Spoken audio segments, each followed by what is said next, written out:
કાવ્ય ક્યારે રચાય? જ્યારે અંદરથી કોઈ ઉર્મી ઉઠે તો. પણ માનવતાનું મહાકાવ્ય ક્યારે રચાય?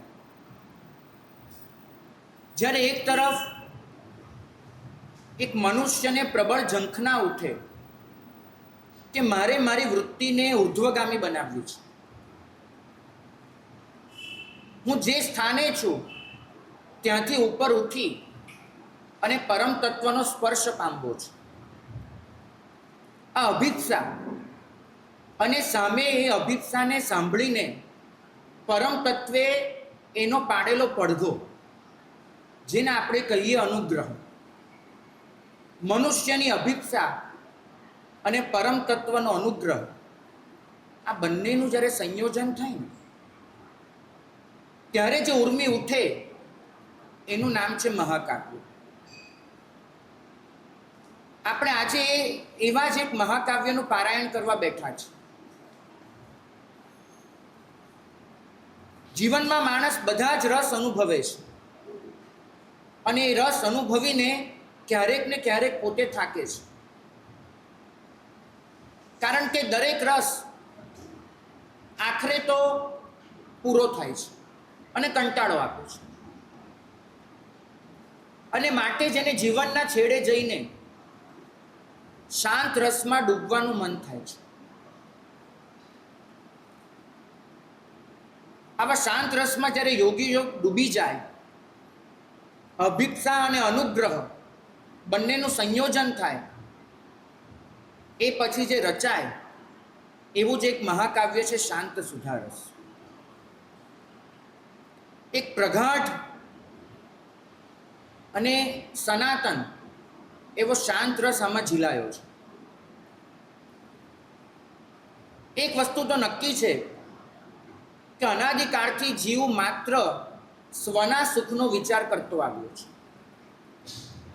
આ વિચારને છોડીને જ્યારે સર્વના સુખનો વિચાર આવે ત્યારે જ સહજ રીતે ચિત્તની નિર્મળતા કેળવાય, અંતરની વિશાળતા આવે અને હૃદયની ઉદારતા વગેરે ગુણો પ્રગટ થાય. જ્યાં સર્વનો વિચાર છે ત્યાં અંતરની નિર્મળતા છે, જ્યાં સર્વનો વિચાર છે ત્યાં ચિત્તની વિશાળતા છે, અને જ્યાં સર્વનો વિચાર છે ત્યાં જ હૃદયની ઉદારતા છે. સર્વનું હિત થાવ, આ ભાવના સ્વયં મોહ મમતા બધાને ઘટાડી દે છે. એક શ્રાવક માટે લખ્યું છે કે શ્રાવક જ્યારે પ્રતિમાની પૂજા કરે ને અને આંગી કરે ત્યારે પણ એને એવો ભાવ ન હોવો જોઈએ કે પ્રતિમા સુંદર દેખાય. આવા ભાવથી તો આંગી પણ નથી કરવાની. આંગી પણ એ ભાવથી કરવાની છે કે મારી પાછળ જે ભાવિકો આવે એ ભાવિકો આ પરમાત્માના સ્વરૂપને જોઈને હૃદયમાં પરમાત્માના સૌંદર્યથી એવા અભિભૂત થાય કે સંસારના સૌંદર્યની વાસના છૂટી જાય. પરમાત્માના રૂપથી એવા તો અનુગૃહિત થાય કે સંસારના રૂપનું આકર્ષણ સમાપ્ત થઈ જાય. આવી ભાવના, મૈત્રીની ભાવનાથી આંગી રચવાની અહીંયા તો વાત છે. મને ખ્યાલ છે કે ક્રિયા કોઈ પણ હોય, પણ એમાં જ્યાં સુધી મૈત્રી નથી ઉમેરાતી ત્યાં સુધી આ શાસન એ ક્રિયાને ધર્મક્રિયાનો દરજ્જો આપવા તૈયાર નથી. પુષ્પમાળા કરીને ગ્રંથ છે, મલધારી હેમચંદ્ર સુરી મહારાજની રચના. એમાં એક પ્રશ્ન પૂછવામાં આવ્યો કે શ્રમણ ધર્મ એટલે છે શું? ઘણી વ્યાખ્યાઓ સાંભળી હશે. પુષ્પમાળાની વ્યાખ્યા અદ્ભુત છે. એમને લખ્યું કે સર્વ ભૂયેષુ નિરીહ ભાવેન મિત્તિકરણમ શીલ ધમ્મો. બધા જીવો પર કોઈ પણ જાતના સ્વાર્થ વગર મૈત્રી ધારણ કરવી એ જ શ્રમણ ધર્મ છે, બીજું કાંઈ જ નથી. તમામ જીવો માટે સ્વાર્થ વગરનો મૈત્રી ભાવ. કુવલય માલા કથાએ આ તંતુને ઓર આગળ ખેંચ્યો એમને કહ્યું કે તમારામાં સમ્યક્ત્વ વધી રહ્યું છે, તમારામાં શ્રમણ ધર્મની પરિણતિ વધી રહી છે. એનો જો તમને પોતાને ક્યાસ કાઢવો હોય તો એનો એકમાત્ર માપદંડ છે કે તમારા ચિંતનમાં કેટલા જીવોનો વિચાર સમાય છે, કેટલા જીવોનું સુખ તમારા વિચારનું કેન્દ્ર સ્થાન છે. એનાથી નક્કી કરી શકો કે તમારું સમ્યક્ત્વ કેટલું નિર્મળ બન્યું. વારે વારે તમે પૂછો છો કે સાહેબ અમારામાં સમ્યક્ત્વ આવ્યું કે નહીં. હું કહીશ તમે જ નક્કી કરી લો કે તમારા વિચારના કેન્દ્રમાં સ્વ છે કે સર્વ છે. જો સ્વ છે તો હજુ તમે મિથ્યાત્વમાં અટવાઈ રહ્યા છો. જો સર્વ છે તો તમારો પ્રવેશ સમ્યક્ત્વમાં થઈ ચૂક્યો છે. ભાગ્યશાળી આ શાસન એને જે તીર્થ સ્થાપ્યો ને એના માટે આપણે શબ્દ વાપરીએ છીએ ધર્મતીર્થ. ઉપાધ્યાયજી મહારાજે લખ્યું કે આમાં વચ્ચે એક શબ્દ આપણાથી બોલવાનો છૂટી જાય છે. આ શાસન છે ધર્મ સ્નેહ તીર્થ. લાંબો શબ્દ બોલવાનો ન ફાવે એટલે તમે ધર્મ તીર્થ કહો છો. વાસ્તવમાં સ્નેહ તીર્થ છે, ધર્મ સ્નેહ તીર્થ. કારણ કે અહીંયા તો પ્રેમાક્ષરી ઘૂંટવાની હોય છે. સંસારની શરૂઆત તમારી બારાક્ષરીથી થાય છે, ક કા કી. અહીંયા શ્રમણ ધર્મની શરૂઆત, સમ્યક્ત્વની શરૂઆત થાય છે પ્રેમાક્ષરીથી. પ્રેમ, સ્નેહ, કરુણા, વાત્સલ્ય આ બધા શબ્દો છે. આજે આ પ્રેમાક્ષરીને ઘૂંટી લેવી છે. ઉપાધ્યાયજી મહારાજે જ ફરમાવ્યું કે જો તમારું હૃદય પ્રભુ તરફ અભિમુખ છે તો એ સંસાર માટે એટલું જ વાત્સલ્યથી છલકાતું હશે. અંદરનો આત્મા એને શુદ્ધ કરવાનો સાબુ છે મૈત્રી ભાવ. આ ઉપાધ્યાયજી મહારાજે આપેલી ઓળખાણ છે. કોઈ પણ ક્રિયા એમાં જો આ ભાવના રસાતી નથી તો પછી એ ક્રિયા જડ બની જાય એવી સંભાવના બહુ પ્રબળ છે. મૈત્રી એને ઘૂંટવાની છે, પ્રમોદ ભાવ એને ઝીલવાનો છે, કરુણા વેવડાવવાની છે, મધ્યસ્થ્ય કેળવવાનું છે. કેટલાક જીવો આપણાથી ઉચ્ચ સ્થાને હોય છે, આપણાથી સમાન સ્થાને હોય છે, એમના માટે પ્રમોદ રાખવાનો છે. કેટલાક જીવો આપણને એવું લાગે છે કે કદાચ ગુણ સંપદામાં આપણાથી પાછળ છે, તિરસ્કાર તો એમનો પણ નથી, એમના માટે પણ કરુણા રાખવાની છે.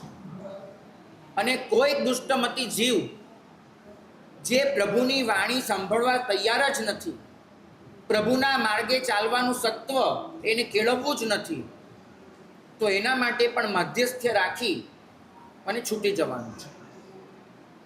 આજે જ્યારે આપણે મૈત્રી ભાવની વાત કરીએ છીએ ત્યારે યાદ કરવાનું છે કે આપણા હૃદયમાં ક્યાંય ધિક્કારને સ્થાન ન. સંસાર આખો ધિક્કારની ભાવનામાં સબડી રહ્યો છે. એ બીજાની સરખામણી કરે છે, બીજાનો ક્યાસ કાઢે છે, બીજાને ન્યાય આપે છે અને બીજાનો તિરસ્કાર, ઘૃણા, જુગુપ્સા આ જ બધું કરે છે. આ તિરસ્કારને હટાવી દેવાનું છે અને હૃદયમાં કોઈ પણ જીવ માટે માત્ર ને માત્ર પ્રેમનો ભાવ ઘૂંટવાનો છે. વડીલ માટે પ્રેમ છે તો એ ભક્તિ બની જશે, નાના માટે પ્રેમ છે તો એ વાત્સલ્ય બની જશે, સાધુ માટે પ્રેમ છે તો વૈયાવચ્ચ બની જશે, કોઈક નબળા જીવ માટે પ્રેમ છે તો એ કરુણા બની જશે, અંગત વ્યક્તિ માટેનો પ્રેમ છે તો એ સ્નેહ બની જશે, કોઈ ગુણિયલ વ્યક્તિ માટેનો પ્રેમ છે તો એ પ્રમોદ બની જશે. આખરે તો એક જ સ્વરૂપ છે કે હું મને છોડીને બીજાનો વિચાર કરી રહ્યો છું. ભાગ્યશાળી આજે અહીંયા મૈત્રી, પ્રમોદ, કરુણા અને મધ્યસ્થ્ય ચારે ભાવના આપણે કેળવવાની છે, ઘૂંટવાની છે. મૈત્રીની શરૂઆત થઈ રહી છે. ઉપાધ્યાય વિનય વિજયજી મહારાજ આપણને એક જ પડકાર આપી રહ્યા છે કે તમને સદ્ધર્મ ધ્યાનની ઈચ્છા છે તો એનું અનુસંધાન કરવાના આ જ રસ્તા છે. બીજા કોઈ જ નથી. તમે લોકો એવું વિચાર્યું છે કે સમ્યક્ત્વ પામીએ એટલે સંસાર સીમિત થવાની શરૂઆત થાય, સમ્યક્ત્વ પામીએ એટલે ભવની ગણતરી શરૂ થાય. આ સ્થૂળ સત્ય છે. શાસ્ત્રો ફરમાવે છે કે હૃદયમાં જીવ માત્ર પ્રત્યે મૈત્રી ભાવ આવે એટલે સંસાર સીમિત થાય છે. શત્રુતા, દ્વેષ ભાવ, અંટસ, વિરોધ વૃત્તિ આ બધાનો નાશ થવો જોઈએ.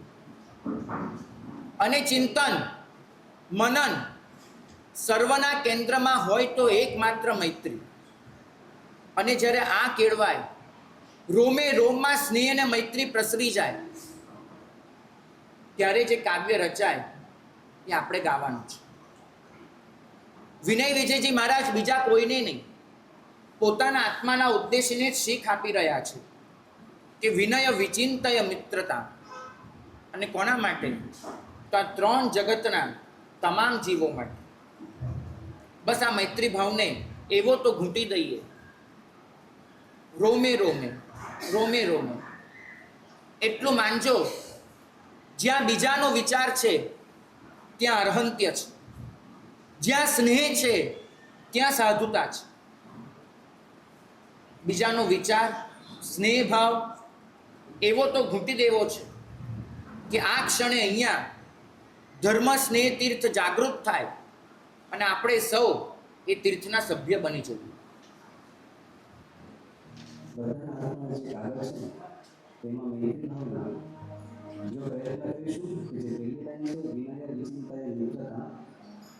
આપણે શ્લોકો નથી લેતા, ગયાષ્ટક છે, સીધું ગયાષ્ટક લઈએ છીએ.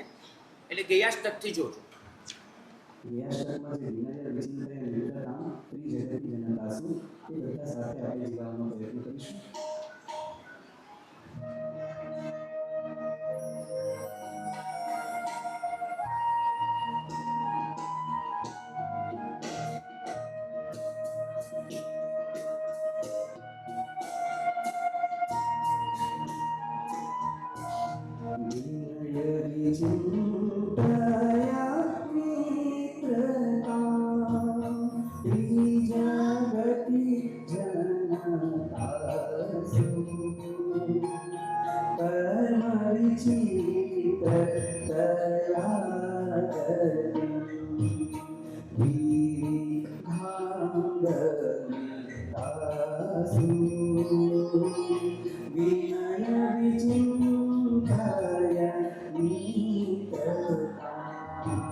દુનિયામાં કોઈ તારો શત્રુ નથી.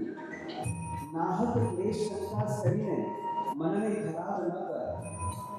ખરાબ થયેલું મન તારા જ સુકૃતો ઉપર પાણી ફેરવી દેશે. યદિ કોપમ કુરુતે પરો નિજ કર્મ વશેન अपि हरतारिं भूयते रीति रोषवशेन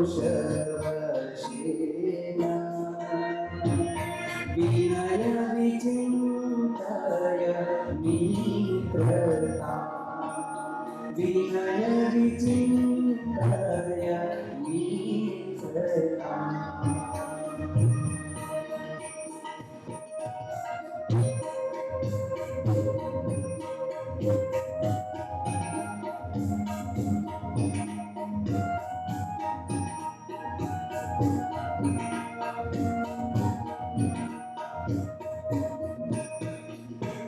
શાસ્ત્રકાર ભગવાન કહે છે કે આ જગતમાં ક્લેશ કરવો ને એ કોઈ સારા માણસને શોભતું નથી. તું તો સંસાર રસના નિર્મા વિહરમાન મીન છે. ક્લેશને ત્યજી દે. ગુણોના સંસર્ગથી સમૃદ્ધ બનેલા ઓ ચેતન, તું માન સરોવરના હંસની જેમ વિવેક બુદ્ધિ વાળો બન. अनुचित विहरता त्यज समरस भज विवेक हंसता गुण परिचय विनय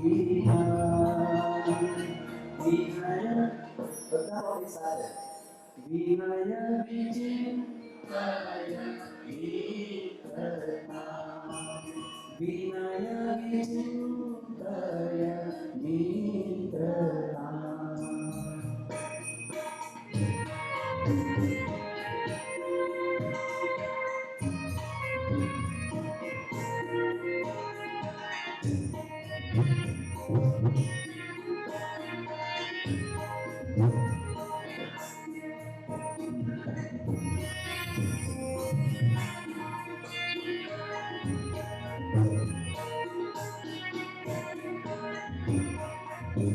આગળ શાસ્ત્રના વર્ણન કહે છે કે શત્રુઓ પણ વેર વિરોધ છોડીને સમભાવને મેળવો અને સુખી બનો.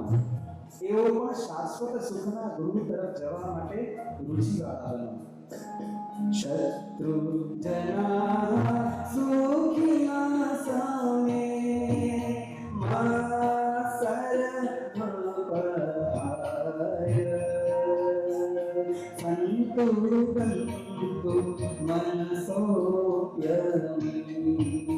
શિવ સૌખ્ય વિહાય વિનય વિચિંતય મિત્રતા વિનય વિચિંતય મિત્રતા.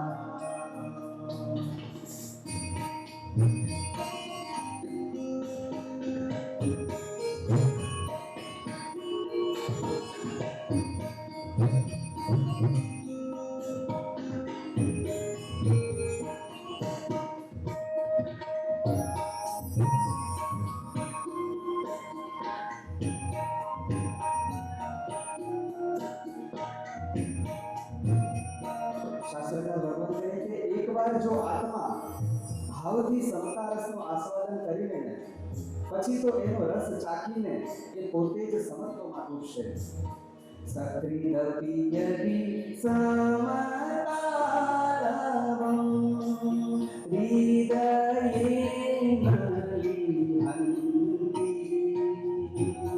વિહિતરસાસત ઇહરતે સત એવ વહન્તિ વિનય વિચિંતય વિનય વિચિંતય મિત્રતા વિનય વિચિંતય મિત્રતા ત્રિજગતિ ધનતાસુ કર્મ વિચિત્રતયા ગતિં વિભાંગમિતાસુ વિનય વિચિંતય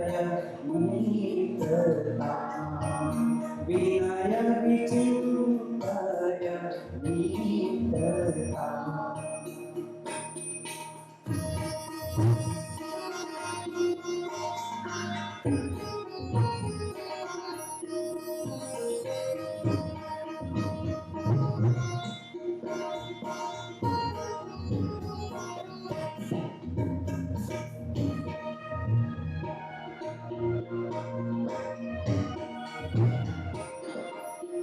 કહે છે કે સમજાતું નથી પ્રાણીઓ ખોટા ખ્યાલ બાંધીને શા માટે પાપ કર્મના ખાડામાં પડતા હશે?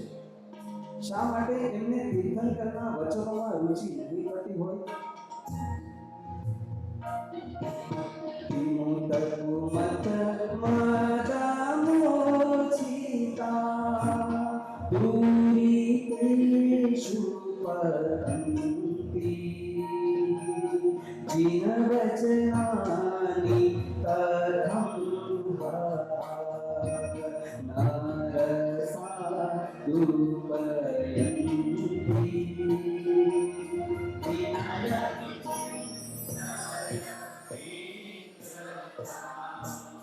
વિનય વિચિંતય વિપ્રતા.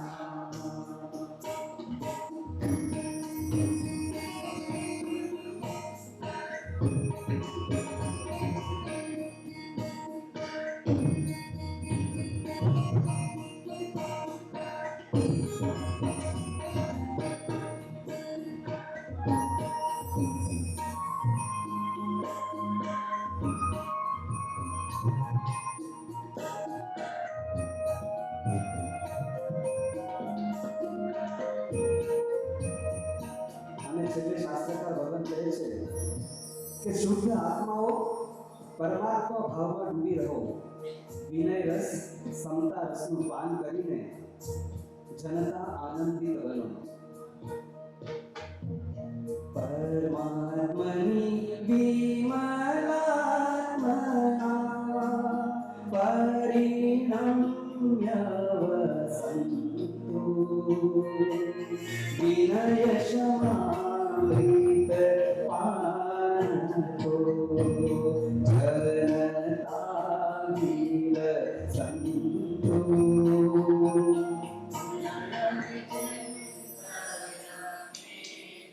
આજે ખરેખર ખૂબ જ સરસ એ કહેવાય કે બધાને લાભ મળે ને એટલો સરસ મજાનો આજે સાઈડમાં છે ને જન્મદિવસ છે અને આ બધી ભાવનાઓ ભાવવાનો આપણને આજે ખૂબ સુંદર અવસર મળ્યો છે. બધા સાથે જીવવાનું ફક્ત એક જ લાઈન લેવાની છે.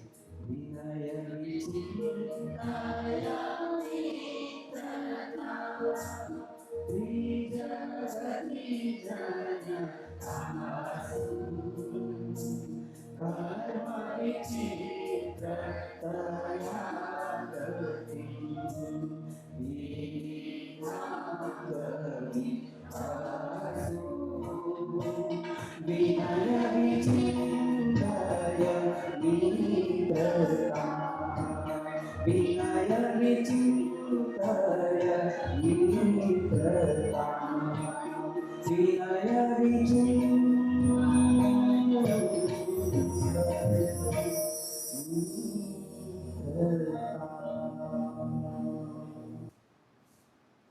મહાકવિ જયદેવનું અતિ પ્રસિદ્ધ કાવ્ય છે ગીત ગોવિંદ.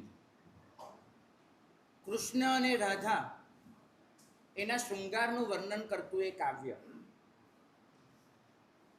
પૂર્વ ભારત અને ઉત્તર ભારત એમાં એટલું પ્રચલિત છે. તમે ઓરિસ્સા તરફ જાઓ, ખેતર ખેડતો ખેડૂત એ પણ સંસ્કૃતમાં ગીત ગોવિંદ ગાતો હોય. ગાયને દોતો ગોવાળ એ પણ ગીત ગોવિંદની પંક્તિ ગણગણતો હોય. આટલી હદે એનો પ્રચાર પ્રસાર.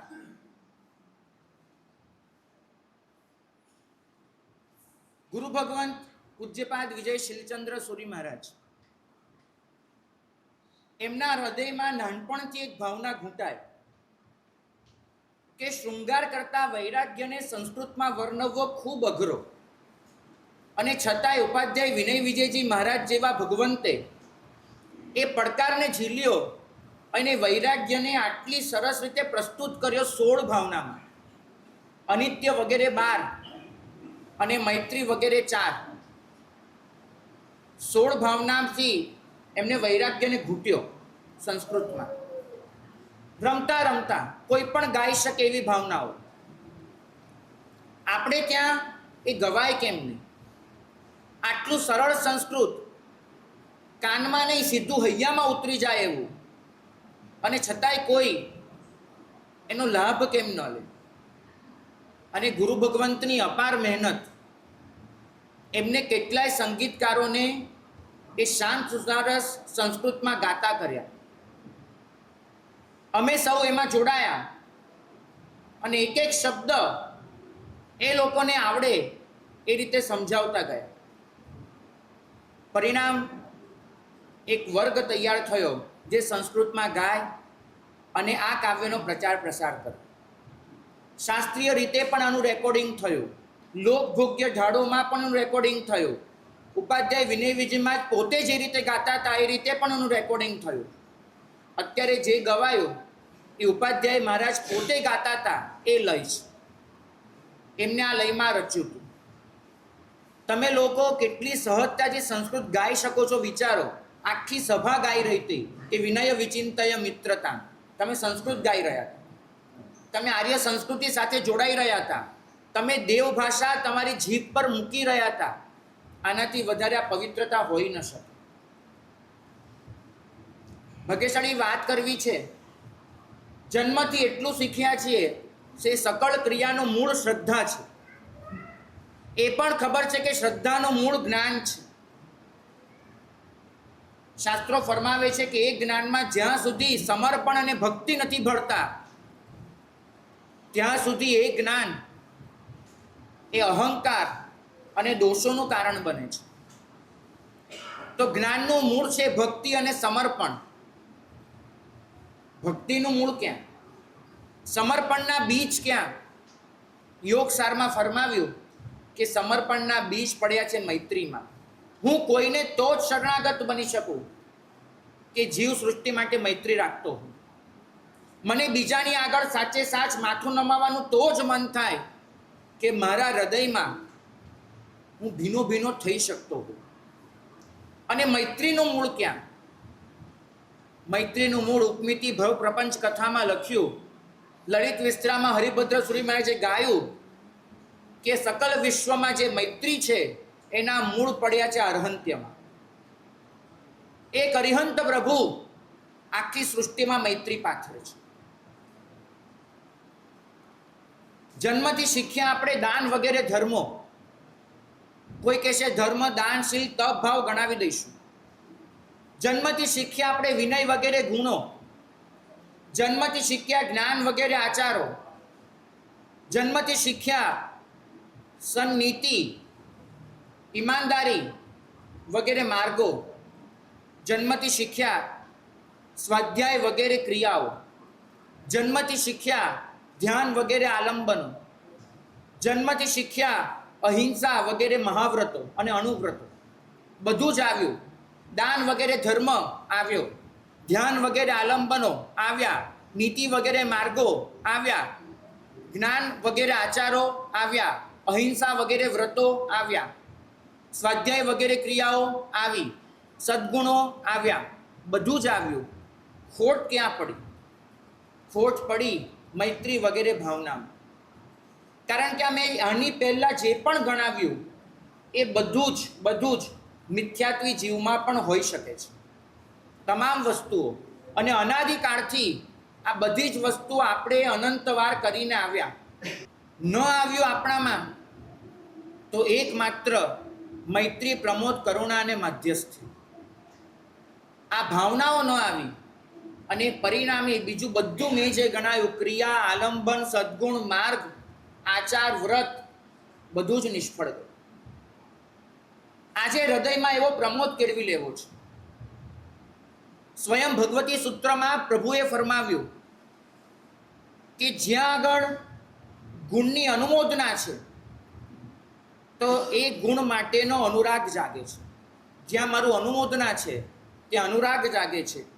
જ્યાં અનુરાગ જાગે છે ત્યાં એ ગુણ સાથે, એ ગુણીજન સાથે મારું અનુસંધાન થાય છે. જ્યાં અનુસંધાન થાય છે ત્યાં પરમ તત્વનો અનુગ્રહ પ્રાપ્ત થાય છે કે ગુણ પ્રાપ્ત થઈ શકે. અને જ્યાં અનુગ્રહ થાય છે ત્યાં ગુણની પ્રાપ્તિ થાય છે. અનુમોદના અનુરાગ જન્માવે, અનુરાગ અનુસંધાન જન્માવે, અનુસંધાન અનુગ્રહને જન્મ આપે, અનુગ્રહ ગુણની પ્રાપ્તિ કરાવે. અનુમોદના મારા હાથની વાત, અને એ પછીનું બધું એ સ્વયં પરમ તત્વ સંભાળી લેશે. મૈત્રી એટલે શું? બધાનું જ કલ્યાણ થાવો, બધાનું જ હિત થાવો, બધા જ મારા છે, આવી ભાવના. ભાગ્યશાળી 13મા ગુંઠાણે સ્વયં પ્રભુ બિરાજમાન, અને સમવસ્ત્રણમાં એમને કામદેવ જેવા શ્રાવકની પ્રશંસા કરી. પોતાની શિષ્ય સંપદાને કહ્યું કે કામદેવ જેવો શ્રાવક જો આટલી હદે ધર્મ ભાવનામાં દૃઢ થઈ શકે, ઉપસર્ગોની જડી વચ્ચે આવો નિશ્ચલ રહી શકે, તમે કેમ ન કરી શકો? પ્રશ્ન એ થાય કે સ્વયં પ્રભુ 13મા ગુંઠાણે બેઠા, કામદેવ 5મા ગુંઠાણે શ્રાવક છે, પ્રભુ કેવળ જ્ઞાની છે. 13મા ગુંઠાણાનો જીવ 5મા ગુંઠાણાની અનુમોદના કરી શકે? શાસ્ત્રો કે છે કરી શકે. પ્રમોદ માટે જરૂરી નથી કે વ્યક્તિ તમારાથી ઊંચો હોય. પ્રમોદ માટે જરૂરી છે કે વ્યક્તિમાં રહેલો ગુણ તમને તમારાથી ઊંચો લાગે. પ્રમોદ માટે જરૂરી છે કે ગુણનું મૂલ્ય અને મહત્વ તમે સમજી શકો. આ ભાવનાના શ્લોકો જે આપણે ગાવાના નથી, એ શ્લોકોમાં લખ્યું છે કે તમારો પ્રમોદ વિતરાગથી શરૂ કરી અને સાવ નિમ્ન કક્ષાના મિથ્યાત્વી જીવ સુધી પથરાવો જોઈએ. વિતરાગ તો ધન્ય છે જ, વિતરાગના માર્ગ પર ચાલનાર શ્રમણ શ્રમણી ભગવંતો ધન્ય છે જ, વિતરાગની આજ્ઞાને અનુસરનાર શ્રાવક અને શ્રાવિકા એની તો અનુમોદના હોય જ. પણ ચારે ગતિમાં રહેલા મિથ્યાત્વી જીવો, એમનામાં પણ જો ક્યાંક સંતોષ છે, સત્ય છે, એમનામાં પણ ક્યાંક વિનય છે, દાનવીરતા છે, આવા કોઈ પણ સદ્ગુણ છે, તમારું હૈયું એની અનુમોદના કરવું જ જોઈએ. તો જ તમે સમ્યક્ત્વી, બાકી તમારા સમ્યક્ત્વમાં શંકા. ભાગ્યશાળી પાણી એ તો ઘરના નળથી પણ આવે, પાણી જંગલમાં વહેતા ઝરણમાં પણ હોય, પાણી પહાડમાંથી ઉતરતી નદીમાં પણ હોય, અને પાણી મારા માથે છાયેલા વાદળમાં પણ હોય. પાણીના સ્વરૂપ અનેક હોઈ શકે છે. પાણીનો ગુણધર્મ એક જ, તરસ છીપાવે. પાણીનો ગુણધર્મ એક જ, તમને શાતા આપે. પાણીનો ગુણધર્મ એક જ, તમારો દાહ મટાડે. પાણીનો ગુણધર્મ એક જ, તમને ચોખ્ખા કરે. દાહ મટાડે, ચોખ્ખા કરે, શાતા આપે, તરસ છીપાવે. પાણીના સ્વરૂપો બદલાય, પાણીનો ગુણ ન બદલાય. એ જ રીતે આર્હંત્યના સ્વરૂપો બદલાઈ શકે છે. ક્યાંક આર્હંત્ય એ દાનવીરતા બનીને વિકસી જાય છે, ક્યાંક આર્હંત્ય વૈયાવચ બની જાય છે, ક્યાંક આર્હંત્ય એક સુંદર રીતે ખીલેલું ગુલાબ બની જાય છે, ક્યાંક આર્હંત્ય માતાના સ્તનમાંથી નીકળતું દૂધ બની જાય છે, ક્યાંક આર્હંત્ય એ સૈનિકોની ચોકીદારી જે સરહદ પર કરી રહ્યા છે એ બની જાય છે, અને ક્યાંક આર્હંત્ય કોઈકના ખભે મૂકેલો પ્રેમથી હાથ બની જાય છે, ક્યાંક આર્હંત્ય મીઠું સ્મિત બની જાય છે, અને ક્યાંક આર્હંત્ય એક મીઠો બોલ બની જાય છે કે ભાઈ ચિંતા ન કર, તારી સાથે બેઠો છું. જ્યાં પણ બીજાની લાગણી છે ત્યાં આગળ આર્હંત્ય છે. આર્હંત્યના સ્વરૂપો બદલાઈ શકે છે, આર્હંત્યનો ગુણ નથી બદલાતો. હું મને છોડી બીજાની પરવા કરું છું, હું મને છોડી બીજાના ગુણ માટે અનુમોદના અને આનંદ અનુભવું છું. આ આર્હંત્યનો વિલાસ છે. અરિહંત ચોક્કસ સિદ્ધશિલા પર બેઠા હશે. આર્હંત્ય તો 14 રાજલોકમાં વ્યાપેલું છે. આ ક્ષણે અહીંયા પણ આર્હંત્ય મોજૂદ છે અને સત્તા છે. જો અનુભવી શકો તો. આપણે બધા જ અરિહંતની પૂજાને સમજ્યા છીએ, આર્હંત્યના અનુભવને નથી સમજ્યા. આ ધર્મ ખરેખર કશું ફોલો કરવાનો ધર્મ નથી, ફીલ કરવાનો ધર્મ છે. તમે કશું ફોલો કરવામાં પડ્યા છો, સંવેદના નથી. આજે અંતરથી સંવેદના જગાડીને જવું છે. વીતેલા વર્ષોમાં જેટલા પણ વીત્યા ઉંમરના, જેટલા પણ વીત્યા શ્રમણ જીવનના, એક વસ્તુ પાકે પાયે સમજાઈ ગઈ છે કે હૃદયની ભૂમિ જ્યાં સુધી મૈત્રી, પ્રમોદ, કરુણા અને મધ્યસ્થથી ભીની નથી થઈ, ત્યાં સુધી ધર્મનું બીજ અંદર વવાય અને એનામાં અંકુર ફૂટે એ શક્ય નથી. તમે અનંત કાળથી ધર્મ કર્યો, પણ તમારા હૃદયની ભૂમિ ભીની નહોતી, પરિણામે સૂકી ભટ્ટ ધરતીમાં ધર્મના બીજ વાવ્યા. એ ધર્મના બીજ એ ઉગવાના નથી.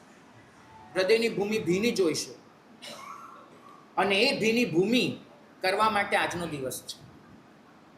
આજે તમને બધાને અહીંથી ભીના ભીના કરીને મોકલવા છે. આંખો નહીં, અસ્તિત્વ ભીનું કરવું છે. અત્યાર સુધી આપણે હંમેશા બે વસ્તુ ભીની કરતા આવ્યા. કશુંક ભાવી ગયું તો મોઢું ભીનું થઈ ગયું લાડથી, અને કશુંક ન ગમ્યું તો આંખો ભીની થઈ ગઈ અશ્રુથી. આજે બે વસ્તુ પલળવી છે.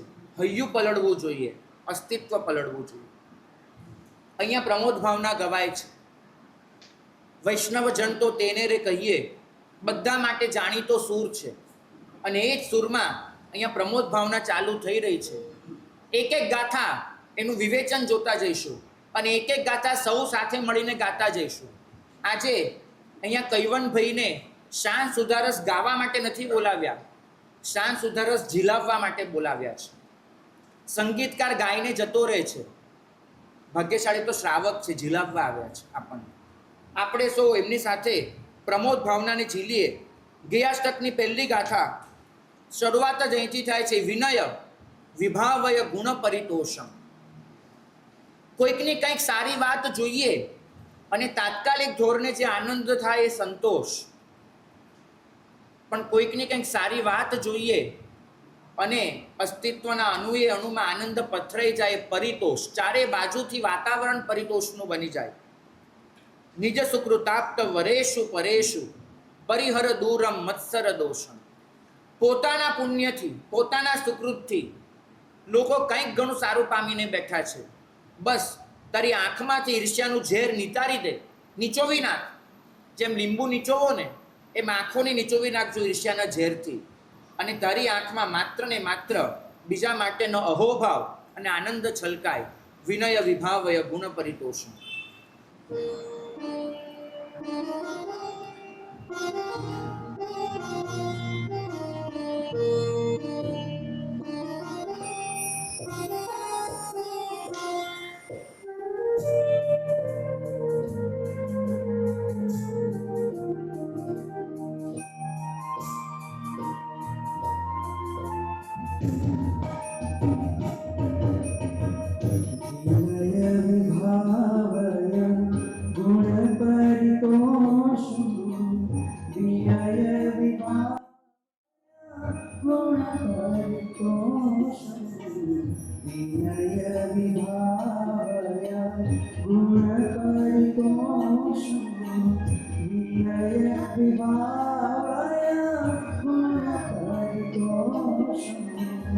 નિજ સુકૃતાપ્ત પરેશુ પરેશુ નિજ સુકૃતાપ્ત પરેશુ પરેશુ પરિહર દૂરમ મત્સરદોષમ.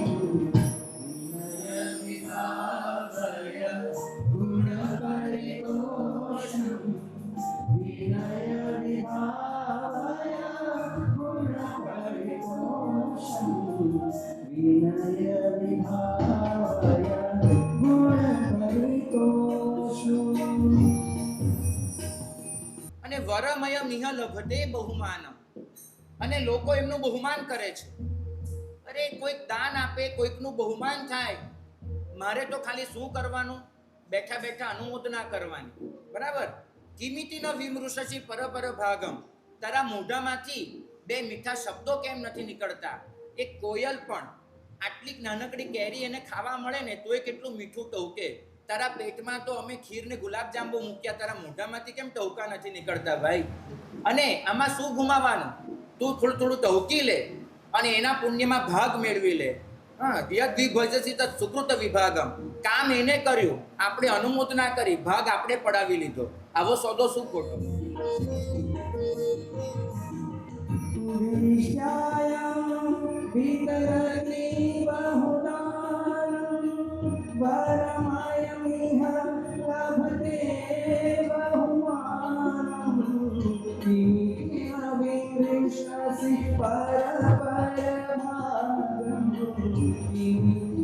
विमृशसि परपरभागं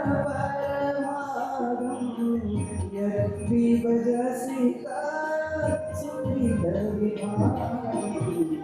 વિનય વિભાવય ગુણપરિતોષં विनय विभावय गुणपरितोषं विनय विभावय गुणपरितोषम् येषां मनય વિગત વિકારમ, જેમનું મન બધા જ વિકારોથી રહિત છે. યે વિદધતિ ભુવિ જગદ ઉપકારમ, આખા સંસાર પર ઉપકાર કરવા જ જેમનો જન્મ થયો છે. એવા અત્યંત ઉચિત આચરણ કરનારાનું નામ જપામો વારંવારમ, અમે તેમનું માત્ર નામ જ જપ્યા કરીએ છીએ. અહ તિતિક્ષા ગુણમ સમાનમ, તમે જુઓ લોકો કેવો ક્ષમાભાવ રાખે છે, કાંઈ પણ થઈ જાય કેવા અવિચલિત બનીને જીવતા હોય છે. અને તમે જુઓ સ્વયં પ્રભુ એમની સાધનાને તપાસો, દરેક ડગલે આ સાધક આત્માઓ, આ ભગવંતો મુક્તિ તરફ આગળ વધી રહ્યા છે. આ બધું જ્યારે જોઈએ છે ને ભાઈ, ત્યારે ક્યાંય અમારો ગુસ્સો ખરી પડે છે, ક્યાંય અમારું અભિમાન સરી પડે છે, અને ક્યાંય અમારા કર્મો એ તો એવા ઓગળી જાય છે, એવા દૂર જતા રહે છે, શોધ્યાય જડતા નથી. ભેગા येषां मनः विगतविकारं ये विदधति भुवि जगदुपकारम्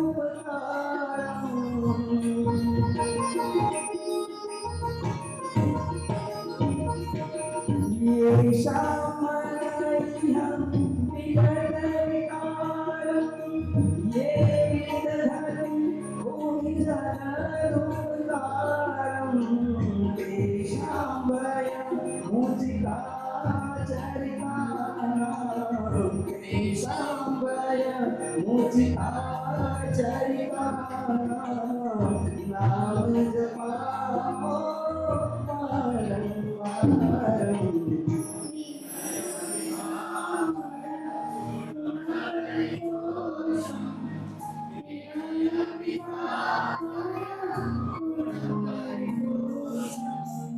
विनय विभावय गुणपरितोषं विनय विभावय गुणपरितोषं विनय विभावय गुणपरितोषम्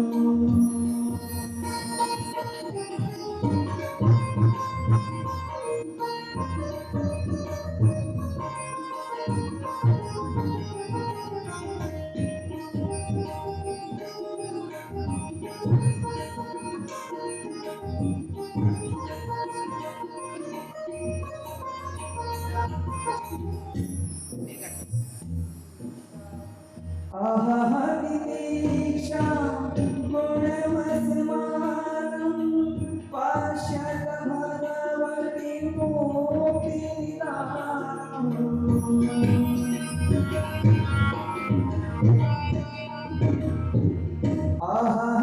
अहतितीक्षां गुणमस्मानं पश्यत भगवति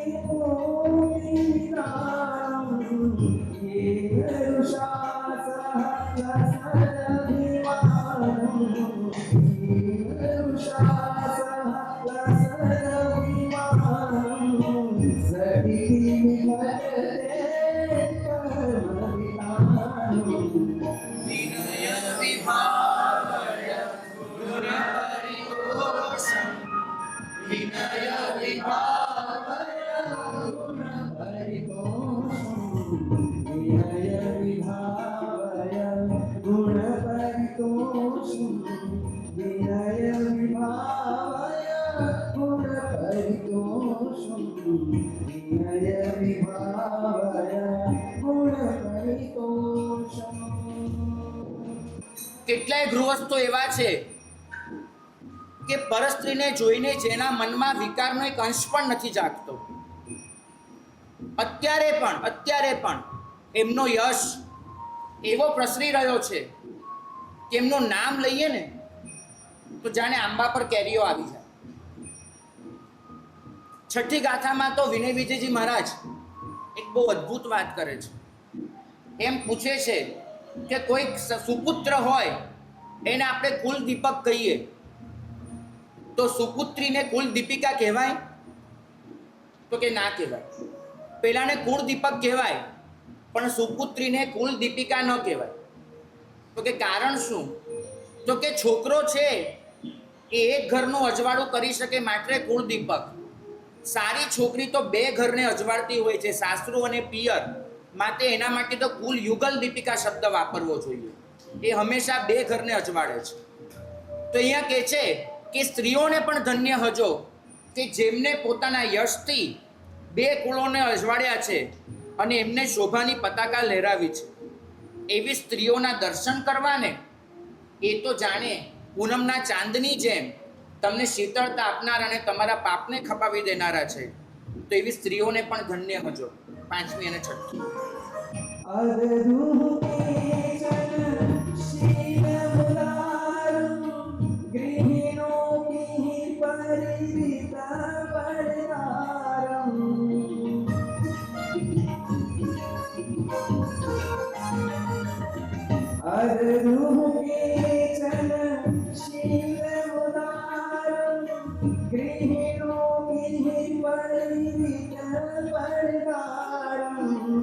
यश इह संप्रत्यभिषुचितेषां यश इह संप्रत्यभिषुचितेषां विलसति फलिता फलसहकारम्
આવા જીવોથી જ આ ત્રણ લોક શોભી રહ્યા છે.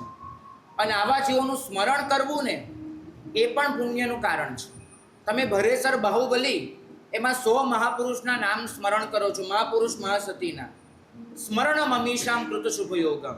એવા જીવોનું સ્મરણ કરવું એ પણ તમારા પુણ્યનું કારણ બને. કેટલાક જીવો હોય પ્રાતઃ સ્મરણીય હોય, સવારે નામ લઈએ ને તો આપણો દિવસ સુધરી જાય. કેટલાક જીવોનું નામ સવારના પોરમાં ન લેવું જોઈએ, નહીં તો તમારો દિવસ કંઈ જુદી રીતનો.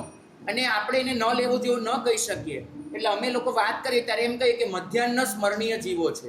પેટ ભરીને બપોરે જમી લઈએ, બધું પરવારી જઈએ, પછી એનું નામ લેવામાં વાંધો નહીં. એટલે કેટલાક એવા મધ્યાહ્ન સ્મરણીય જીવો હોય, કેટલાક પ્રાતઃ સ્મરણીય હોય. તો આવા પ્રાતઃ સ્મરણીય જીવો એમનાથી આ સૃષ્ટિ એવી તો શોભી રહી છે. તો આ રીતે પરગુણ પરિભાવન સારમ. બીજાના ગુણો એની ભાવના કરતા કરતા સફલય સતતમ નિજમ અવતારમ. તું તારા અવતારને, આ જન્મને સતત સફળ બનાવ. વિનય વિજય મહારાજ એક બહુમાન આપી રહ્યા છે. આખું દુનિયા તમારો જન્મ કે વિનય વિજય મહારાજ એમ કે છે કે તમારું તો અવતરણ થયું છે, તમે તો અવતર્યા છો. આ સૃષ્ટિ પર એમને આવી પડે ને એનો જન્મ કહેવાય, અને આ સૃષ્ટિ પર કોઈ ચોક્કસ મકસદથી આવે એનો અવતાર કહેવાય. બરાબર? તમારો જન્મ છે કે તમારો અવતાર છે? અહીંયા અવતાર. આમ ટપકી પડ્યા છો કે નીચે ઉતર્યા છો? હા, ઉતર્યા છો. વરસાદ ટપકે અને આપણે દેવો નીચે ઉતરે, દેવો ટપક્યા એવું ન કહેવાય, દેવો નીચે ઉતર્યા, તો આપણો અવતાર છે. તો સફલે સતતમ નિજમ અવતારમ પુરુષુ વિહિત ગુણ નિધિ ગુણ ગાણમ. તો બસ એટલું કરી દો ને. ભગવાને કેટલી સરસ સગવડ કરી આપી, એક જીભ આપી. એ જીભને કોઈ કશું કરી ન જાય એટલે એની આસપાસ 32 સૈનિક ગોઠવી આપ્યા કે જે 32 સૈનિક ભેગા મળીને જીભનું રક્ષણ કરે. એ જીભને પાછું બોલતા શીખવાડ્યું, સરસ બારાક્ષરી આપી, અને આ દુનિયાએ તમને બધી ભાષા શીખવાડી. આટલું જો છે તો કોઈના ગુણ ગાવામાં તારું શું જાય છે? પુરુષ સુવિહિત ગુણ નિધિ ગુણ ગાણમ. અને એ કરતા કરતા શું કરી દે? વિરચય શાંત સુધારસ પાનમ. શાંતિ અમૃત બની જાય, શાંતિ જ્યાં અમૃતનો ઝરો બની જાય એવું શાંત સુધારસ પાન તું કરી લે ને. આપણે સૌ શાંત સુધારસનું પાન કરીએ.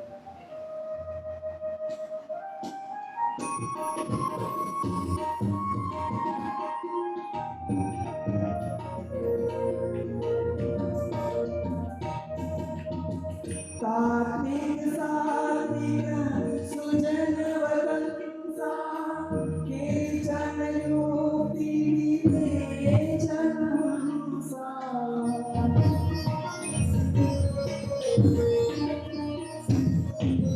કાર્તિક સાર્તિક સુજન વદંસા કે જનયોતિ વિદે જનંસા. અલમ ત્રિશત કિલ ભુવનાભો, અલમ ત્રિશત કિલ ભુવનાભો, સ્મરણમમીષાં પ્રીત શુભયોગી.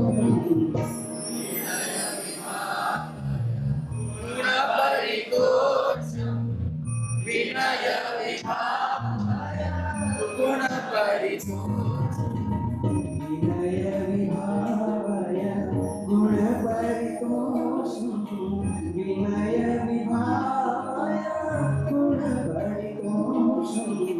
વિનય વિભાવય ગુણ પરિતોષમ.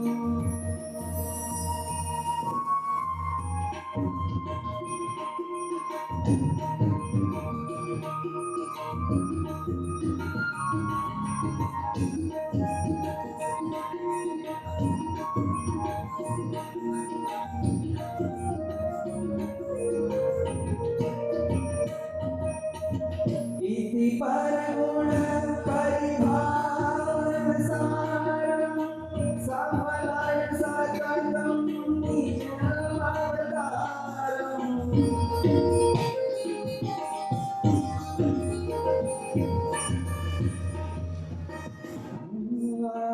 इति परगुण परिभावन सारम सफलाय सततम निजम अवतारम.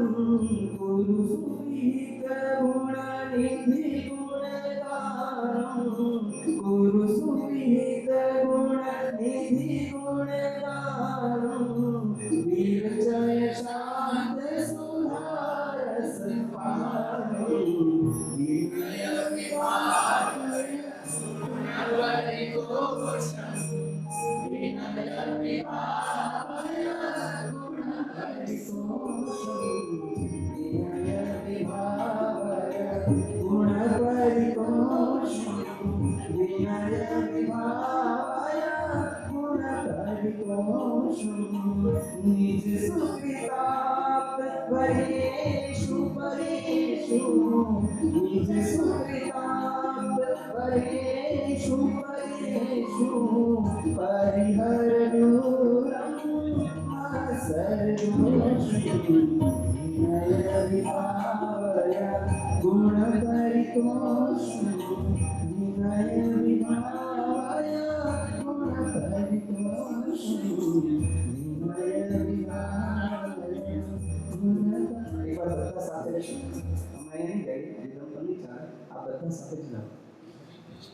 વિનય વિભાવય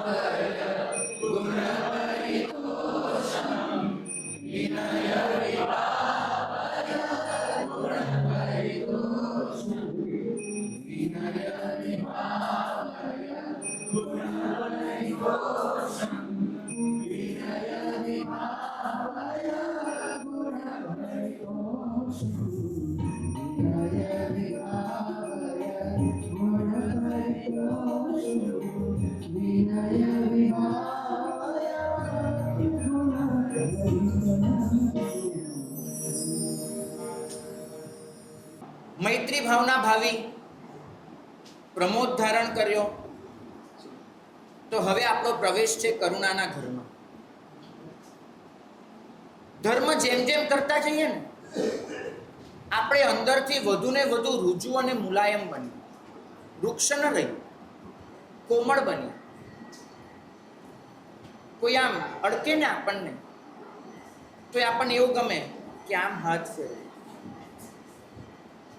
જેને ખરેખર ધર્મ પરિણમ્યો હોય એવો જીવ આ સંસાર સાથે વ્યવહાર કરે તો કેવો કરે? જાણે બાળકના ગાલ પર હાથ ફેરવે.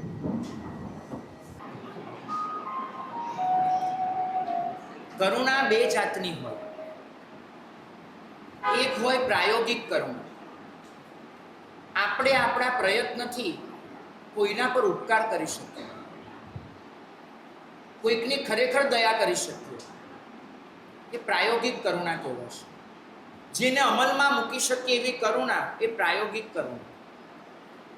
જીવનમાં બહુ બધા જીવો આપણને કરુણાને પાત્ર લાગે છે, પણ આપણે પ્રાયોગિક કરુણાથી બધાને બચાવી શકતા નથી.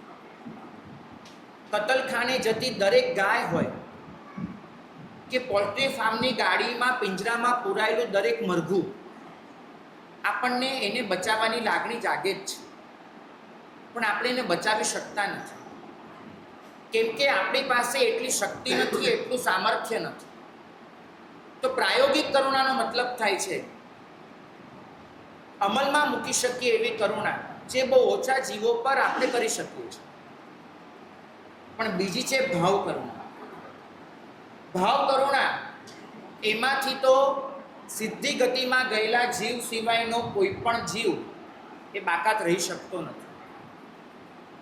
દરેક જીવ જે સ્થાને છે એનાથી આગળ વધે આવી કરુણા આપણે કરી શકીએ છીએ. પ્રાયોગિક કરુણા અને ભાવ કરુણા એ બંને વચ્ચે જે અંતર રહી જાય એ અંતરને પૂરવાનું કામ કરે એનું નામ પ્રાર્થના. મારી ભાવના સકલ જીવ સૃષ્ટિના કલ્યાણની છે, પણ મારી તાકાત બહુ સીમિત જીવો પૂરતી છે. તો આ સીમિત જીવો અને સર્વ જીવો એ બંને વચ્ચેનો જે ગેપ છે એ ગેપને હું પ્રાર્થનાથી પૂરો કરું છું. અને માટે મારી પ્રાર્થના હોય છે સવિ જીવ કરું શાસન રચી, શિવમસ્તુ સર્વ જગત વગેરે. ભાગ્યશાળી તીર્થંકર ભગવંતનો આત્મા નિગોદમાંથી બહાર નીકળે ને પછી કોઈ પણ ગતિમાં હોય, કોઈ પણ સ્થાને હોય, એ હંમેશા પોતાને બદલે બીજાની ચિંતા કરતો હોય. એમને પોતાને શાસન ન મળ્યું હોય એટલે બીજાને શાસન પમાડવું એવી વૃત્તિ અનાદિકાળથી ન હોય, પણ બીજાનું ભલું કરવું એવું તો અવશ્ય એમના જીવનમાં હોય ને હોય. અને તીર્થંકરની કરુણા ઈચ્છાના ઘરની ન હોય. તીર્થંકર પોતાના જીવનમાં ક્યારે પણ શિવમસ્તુ સર્વ જગત એ વાક્ય બોલે નહીં, એક વખત પણ ન બોલે. કેમ કે આ વાક્ય ઈચ્છાના ઘરનું થયું કે સર્વ જગતનું કલ્યાણ થાઓ. તીર્થંકરનું વાક્ય તો એક જ હોય, વ્યસનના ઘરનું, સર્વ જગતના જીવોનું કલ્યાણ હું કરું. એ થાઓ એ આપણા જેવા નબળા જીવોની ભાવના, તીર્થંકર તો સર્વ સામર્થ્યથી હૈયામાંથી એક જ ભાવ ઉઠે, સર્વ જગતના જીવોનું કલ્યાણ હું કરું. અને આ જે વ્યસન છે એ વ્યસનને લીધે જ એમનામાં આવે છે પરાર્થ રસિકતા, અને એમનો પરાર્થ એ પરમાર્થ બનીને ઊભો રહે છે. એવું લલિત વિસ્તરા ફરમાવે છે. સ્વાર્થ એ મિથ્યાત્વનું પ્રગાઢ લક્ષણ છે. પરાર્થ રસિકતા એ સમ્યક્ત્વની ભૂમિકા છે. બીજાની ચિંતા, બીજાની ખેવના, અને આ પરાર્થ ઘૂંટાતો ઘૂંટાતો સર્વોચ્ચ કક્ષાએ પહોંચે ત્યારે બની જાય પરમાર્થ, પરમ કરુણા. એમની કરુણા એવી અટલ હોય, એવી નિશ્ચલ હોય કે અનંતકાળ સુધી એ વહ્યા જ કરશે. અને ફરીથી કલ્યાણ થાવું એમ કરીને નહીં, કલ્યાણ કરું એવી રીતે વહ્યા કરશે. આ શાસન તો એમ ફરમાવે છે કે નબળામાં નબળા જીવ માટે પણ તમારે કરુણા છોડવાની નથી. મને ખબર છે, પેલો કસાઈ જ્યારે હાથમાં 5 મરઘા મૂંધા પકડીને લઈ જતો હોય ને, આપણે પેલા દિવસે અહીંથી બહાર નીકળ્યા હતા અને રસ્તામાં આપણે જે જોયું હતું ને, આપણા બધાના હૃદયમાં કમકમાટી અને કંપારી હતી.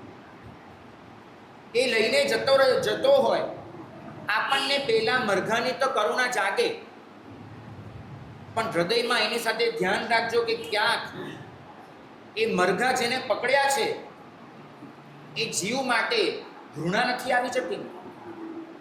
મરઘા માટેની કરુણા બરાબર છે, પણ એ મરઘાને કાપનાર માટે પણ ઘૃણાને તિરસ્કાર તો નથી જ કરવાની. કારણ કે આ શાસન તો એમ ફરમાવે છે કે એ જીવ પણ તમારી ભાવ કરુણાના અધિકારી છે.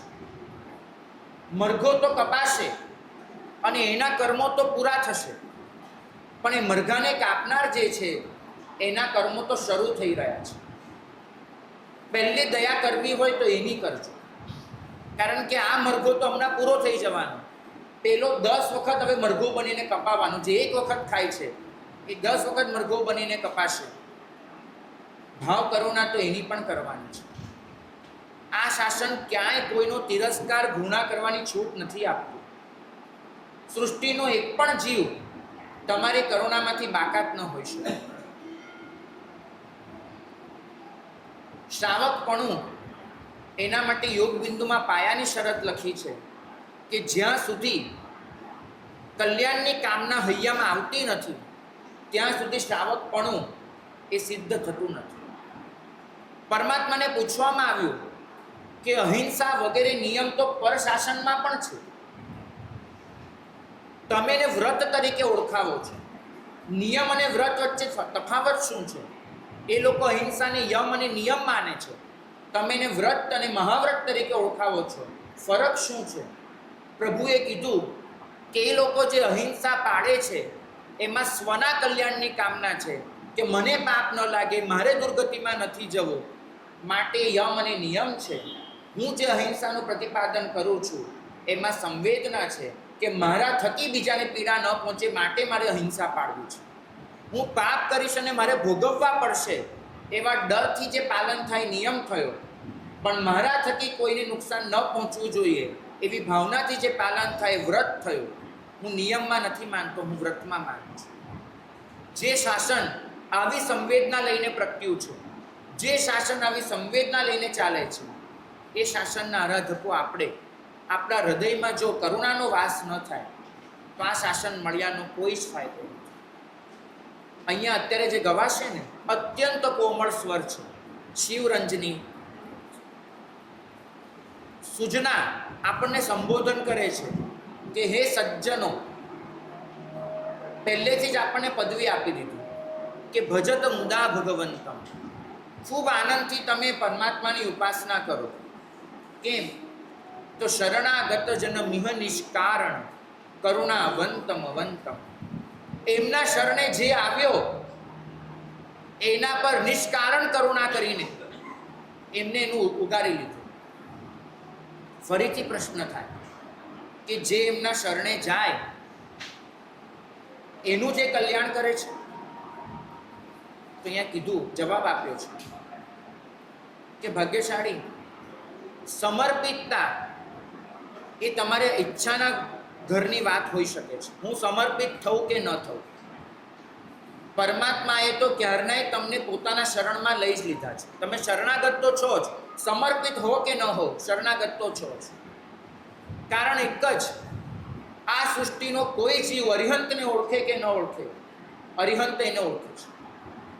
આ સૃષ્ટિનો કોઈ જીવ અરિહંતને પરમાત્મા સ્વરૂપે સ્વીકારે કે ન સ્વીકારે, પરમાત્મા તેને પોતાના ખોળામાં લઈને બેઠા છે.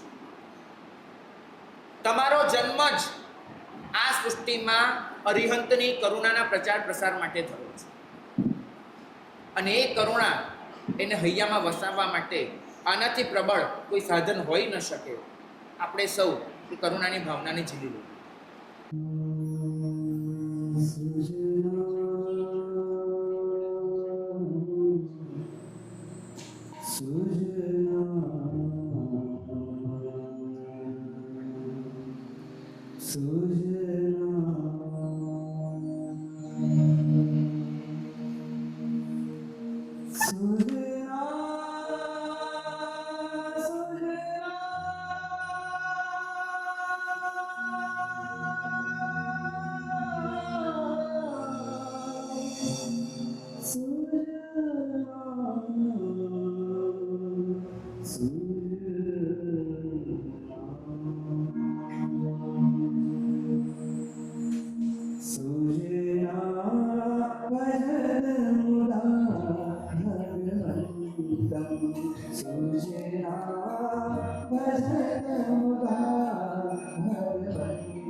प्रथयति परमानन्दं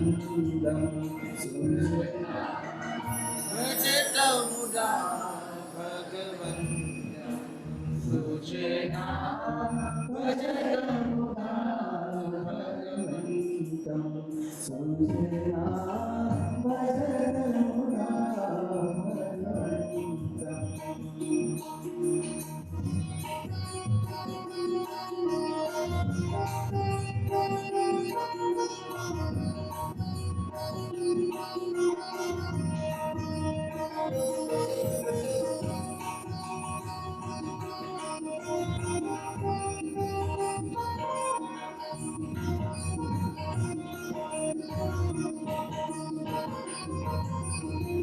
उमतमो भरनीतनयनं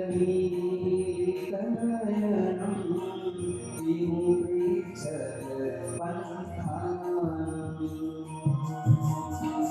उमतमो भरनीतनयनं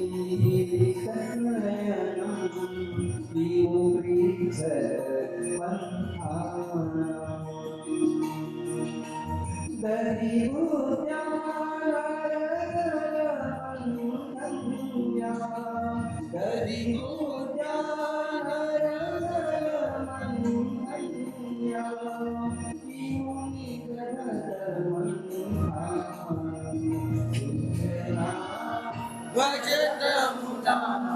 ભગવન્तं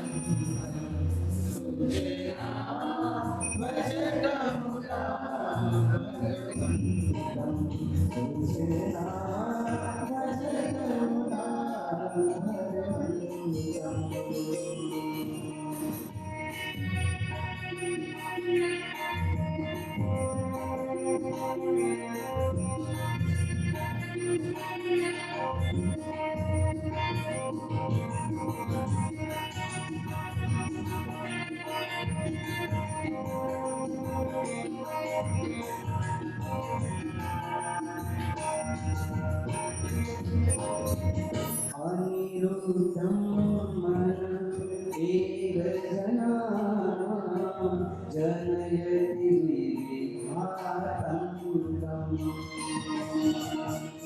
अनिरुद्धं मन एव जनानां जनयति विघातन्तम्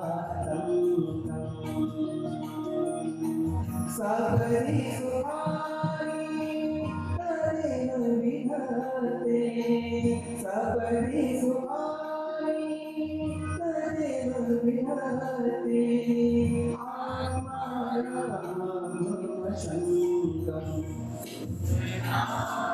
ભજતમુદા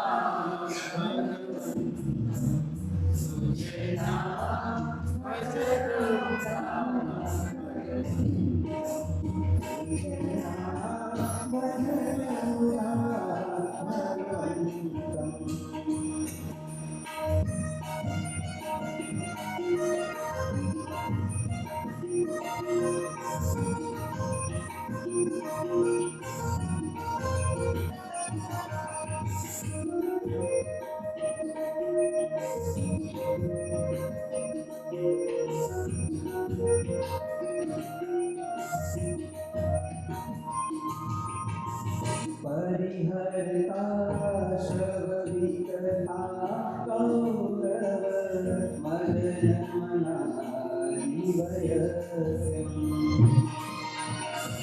परिहरता श्रवविकथा कौरव मदनमनानिवयस्यम्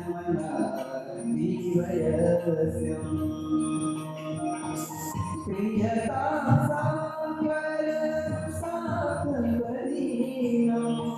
प्रियता सांवर सात्वरीनं ध्रुवमिदमेव रहस्यम्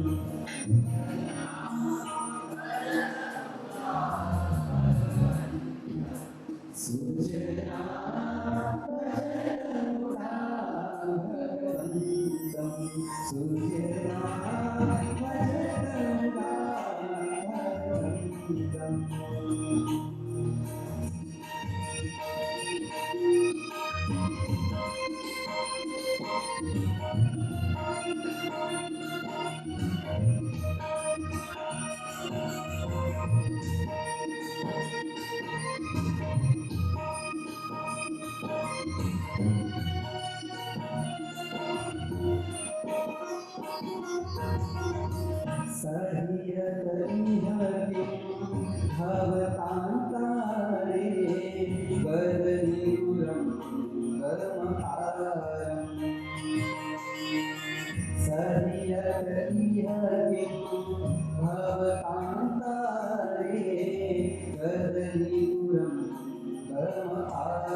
જે માણસ ધર્મિષ્ઠ હોય ને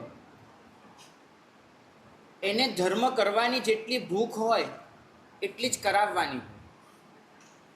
કરું તો ખરો પણ કરાવવું પણ એટલું જ. અને પરિણામ શું આવે કે એ બીજાને ધર્મની પ્રેરણા કરતા કરતા ક્યાં આગ્રહી બની જાય એનો એને ખ્યાલ જ ન રહે. શાસન ફરમાવે છે કે ધર્મ પ્રેરણા કરવાની વસ્તુ છે, ધર્મ શીખવાડવાની વસ્તુ છે, ધર્મ સમજાવવાની વસ્તુ છે, ધર્મ મનાવવાની, ધર્મ આગ્રહ કરવાની વસ્તુ નથી. પણ મને ખબર છે કે મારી સાથે કંઈ પણ થાય એનો સંભાવથી સ્વીકાર કરવો શક્ય છે, પણ બીજો હું જેને સાચું માનું છું એને ન માને એનો સ્વીકાર કરવો બહુ અઘરો છે. કોઈક મને આવી અને 2 થપ્પડ મારી જાય ને તો હજુ હું ચલાવી લઈશ, પણ એને હું કંઈક સાચી વાત કરું અને એનો એ સ્વીકાર ન કરે ને તો હું તિલ મિલાઈ જઈશ. તમે વિચાર કરો કે સ્વયં જમાલી જે પ્રભુના જમાઈ છે, એ જમાલીએ પ્રભુનું શરણ સ્વીકારવાની ના પાડી દીધી, પ્રભુને ખોટા ગણ્યા અને પ્રભુનો ત્યાગ કરીને નીકળી ગયા. પણ રહેવાયું નહીં, પ્રભુ સાથે ચર્ચા કરવા માટે પાછા સમવસ્ત્રણમાં આવ્યા છે. અને તો પણ પ્રભુએ તો ઠીક, પ્રભુના એક પણ સાધુએ જમાલીનો તિરસ્કાર નથી કર્યો. એમને જમાલીને એટલું જ કહ્યું કે જમાલી, તમારી વાતનો સ્વીકાર ન હોય પણ એટલું એનો મતલબ એ નથી થતો કે તમારા માટે સદ્ભાવ રાખવાનો પણ ઇનકાર.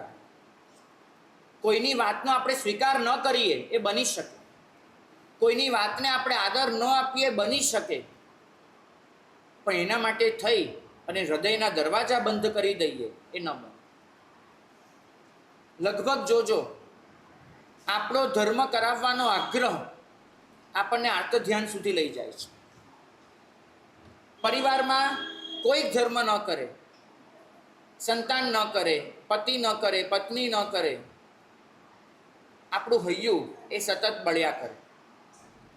જાણે આપણને એમ લાગે કે આ સૃષ્ટિમાં આ જીવની જવાબદારી તો પ્રભુએ આપણને જ આપીને મોકલ્યા છે, કે આપણે જ આને તારવાનું છે અને આપણે જ આને ઉગારવાનું છે.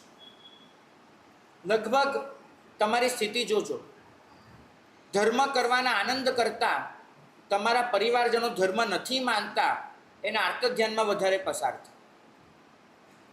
આ માવો પૂજા કરવા જાય ને, તો પૂજા કરતી વખતે પ્રભુના સ્પર્શનો આનંદ હોય એના કરતાં વધારે અકળામણ નહીં હોય કે મારો છોકરો કરવા આવતો નથી. અકળામણ એ આનંદનું સ્થાન લઈ લે. પરિણામ એ આવે કે ધર્મ ધ્યાન જીવનમાં વર્તે નહીં અને આર્ત ધ્યાન પ્રબળ બનતું જાય. આ શાસન તો આપણને કહે છે કે વધુમાં વધુ તમે સાઇનબોર્ડ બની શકો છો. સાઇનબોર્ડ લગાડેલું હોય એવું દેખાડે કે પૂનાનો રસ્તો અહીંયા છે ને મુંબઈનો અહીંયા છે. હવે પેલો પૂના જવા નીકળ્યો હોય ને મુંબઈના રસ્તે વળી જાય, સાઇનબોર્ડ જોઈને પણ પેલું સાઇનબોર્ડ એના માથામાં ફટકારે. આમ કોઈ સાઇનબોર્ડ પોતે આવીને માથે ફટકારે પેલા કેમ આમ જાય છે? નહીં, મેં તો દિશા દેખાડી દીધી. હવે શું કરવું એ એને નક્કી કરવાનું. પ્રભુએ સમવસરણમાં આ જ કીધું કે તીર્થંકર ક્યારે પણ કોઈને પણ હાથ પકડીને ધર્મ નહીં કરાવે. તીર્થંકર કોઈનું બાવડું ઝાલીને અધર્મથી નહીં અટકાવે. એ તો કહી દેશે, સોચ્ચા જાણે કલ્યાણમ, સોચ્ચા જાણે પાવગમ, ઉભયંપી જાણે સોચ્ચા. કલ્યાણ શેમાં છે તમને દેખાડી દીધું, અકલ્યાણ શેમાં છે તમને પરખાવી દીધું. બંને જાણ્યા પછી હવે શું કરવું એ તમે જ નક્કી કરો. તમને જે કલ્યાણકારી લાગે છે એ માર્ગે ચાલી નીકળો. જમ સેયમ તમ સમાય. તમારું મન જે કબૂલ કરે એ કરજો, મારા કીધે કશું જ ન કરતા. આપણે હંમેશા ધર્મના નામ પર પણ માલિકી ભાવ સર્જવાનો પ્રયત્ન કર્યો છે. હું જે ધર્મ કરું છું એ ધર્મ તારે કરવો જ પડે. હું જે ધર્મ માનું છું એ ધર્મ તારે માનવો જ પડે. મધ્યસ્થ એટલું જ શીખવાડે છે, કરે ઉપેક્ષા એ માર્ગની તો પણ સમતા ચિત્ત ધરો. આપણે કોઈને સાચી વાત દેખાડી દીધી, આપણે કોઈને સત્ય સમજાવી દીધું, આપણી ફરજ પૂરી થઈ, આપણું કર્તવ્ય ત્યાં પતી ગયું. ચિત્રગુપ્તના ચોપડામાં એવી નોંધ નથી લખાતી કે તમે કોઈની પાસે કેટલો ધર્મ કરાવ્યો.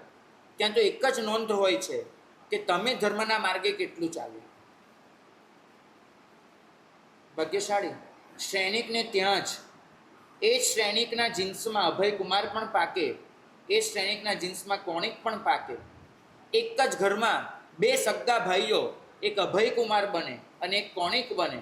સૈનિકની એક આંખમાંથી આંસુ નીકળી જાય ને બીજી આંખમાં આનંદ હોય એવું બનવાનું છે. સૈનિકમાં સંભાવ હતો. અભયકુમાર એના રસ્તે ચાલે, કોણિક એના રસ્તે ચાલે. સૈનિકે બંનેની પરવરિશમાં કોઈ ફરક રાખ્યો હતો? સૈનિકે ઘરના વાતાવરણમાં કોઈ ફરક રાખ્યો હતો? નહીં. અને બીજું પૂછું છું, બંનેની માતાઓ, અભયકુમારની માતા નંદા અને કોણિકની માતા ચેલના, બંને પ્રભુની પરમ શ્રાવિકાઓ છે. નંદા પણ શ્રાવિકા છે, ચેલના પણ શ્રાવિકા છે. બંને પોતાનાથી અપાય એટલા સંસ્કાર આપવાનો પ્રયત્ન કર્યો, છતાંય કોઈક અભય પાકે, કોઈ કોણિક પાકે. સ્વીકાર સર્વનો હોય.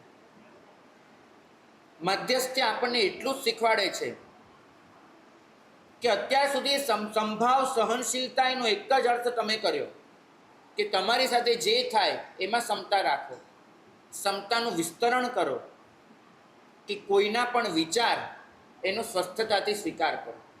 જરૂરી નથી કે દરેક વિચારનું અનુસરણ હોય, જરૂરી નથી કે દરેક વિચારનું અનુમોદન હોય, પણ જરૂરી ચોક્કસ છે કે દરેક વિચાર એને આપણો સ્વીકાર આપે. અહીંયા કહે છે કે અનુભવ વિનય સદા સુખમ અનુભવ ઔદાસીન્ય મુદારમ. તું ઉદાસીનતા પકડી લે. જો ઉદાસી અને ઉદાસીનતા બંને બહુ જુદા શબ્દો છે. ઉદાસી નિરાશાના ઘરની વાત છે. અરે રે કોઈ મારું માનતું નથી. ચાલ આજથી કોઈને કહેવાનું જ બંધ, મારે કોઈને કહેવું જ નથી, ઘરમાં મારી કોઈને કિંમત નથી, કોઈને કહીને શું મતલબ છે, હવે બસ આપણે ચૂપ જ રહેવાનું, જે થાય ને જોયા કરવાનું, પણ બોલવું નથી. પણ એનું મૌન હોય ને, આમ છરીની જેમ કોઈને વિંધી નાખે ને એટલું તાકાતવાન હોય. આ ઉદાસીના ઘરની વાત છે. ઉદાસીનતા બહુ જુદી વસ્તુ છે. ઉદાસીનતા સંભાવની ટોચ પર આવે. ઉદાસી ક્રોધમાંથી જન્મે, ઉદાસીનતા સંભાવમાંથી આવે. ઉદાસીનતા એ કે દરેક જીવ પોતાના કર્મ લખાવીને આવ્યો, દરેક જીવ પોતાની ગતિ નોંધાવીને આવ્યો, હું એમાં કેટલો બદલાવ લાવી શકું કેટલો. ભગવાનના પોતાના શિષ્ય કોઈક મોક્ષમાં પધાર્યા અને કોઈ નિર્ણવ થયા. ભગવાન પોતે નિર્ણવ બનતા અટકાવી નથી શક્યા. હું ને તમે કઈ તાકાત લઈને બેઠા છીએ? કશું જ નહીં.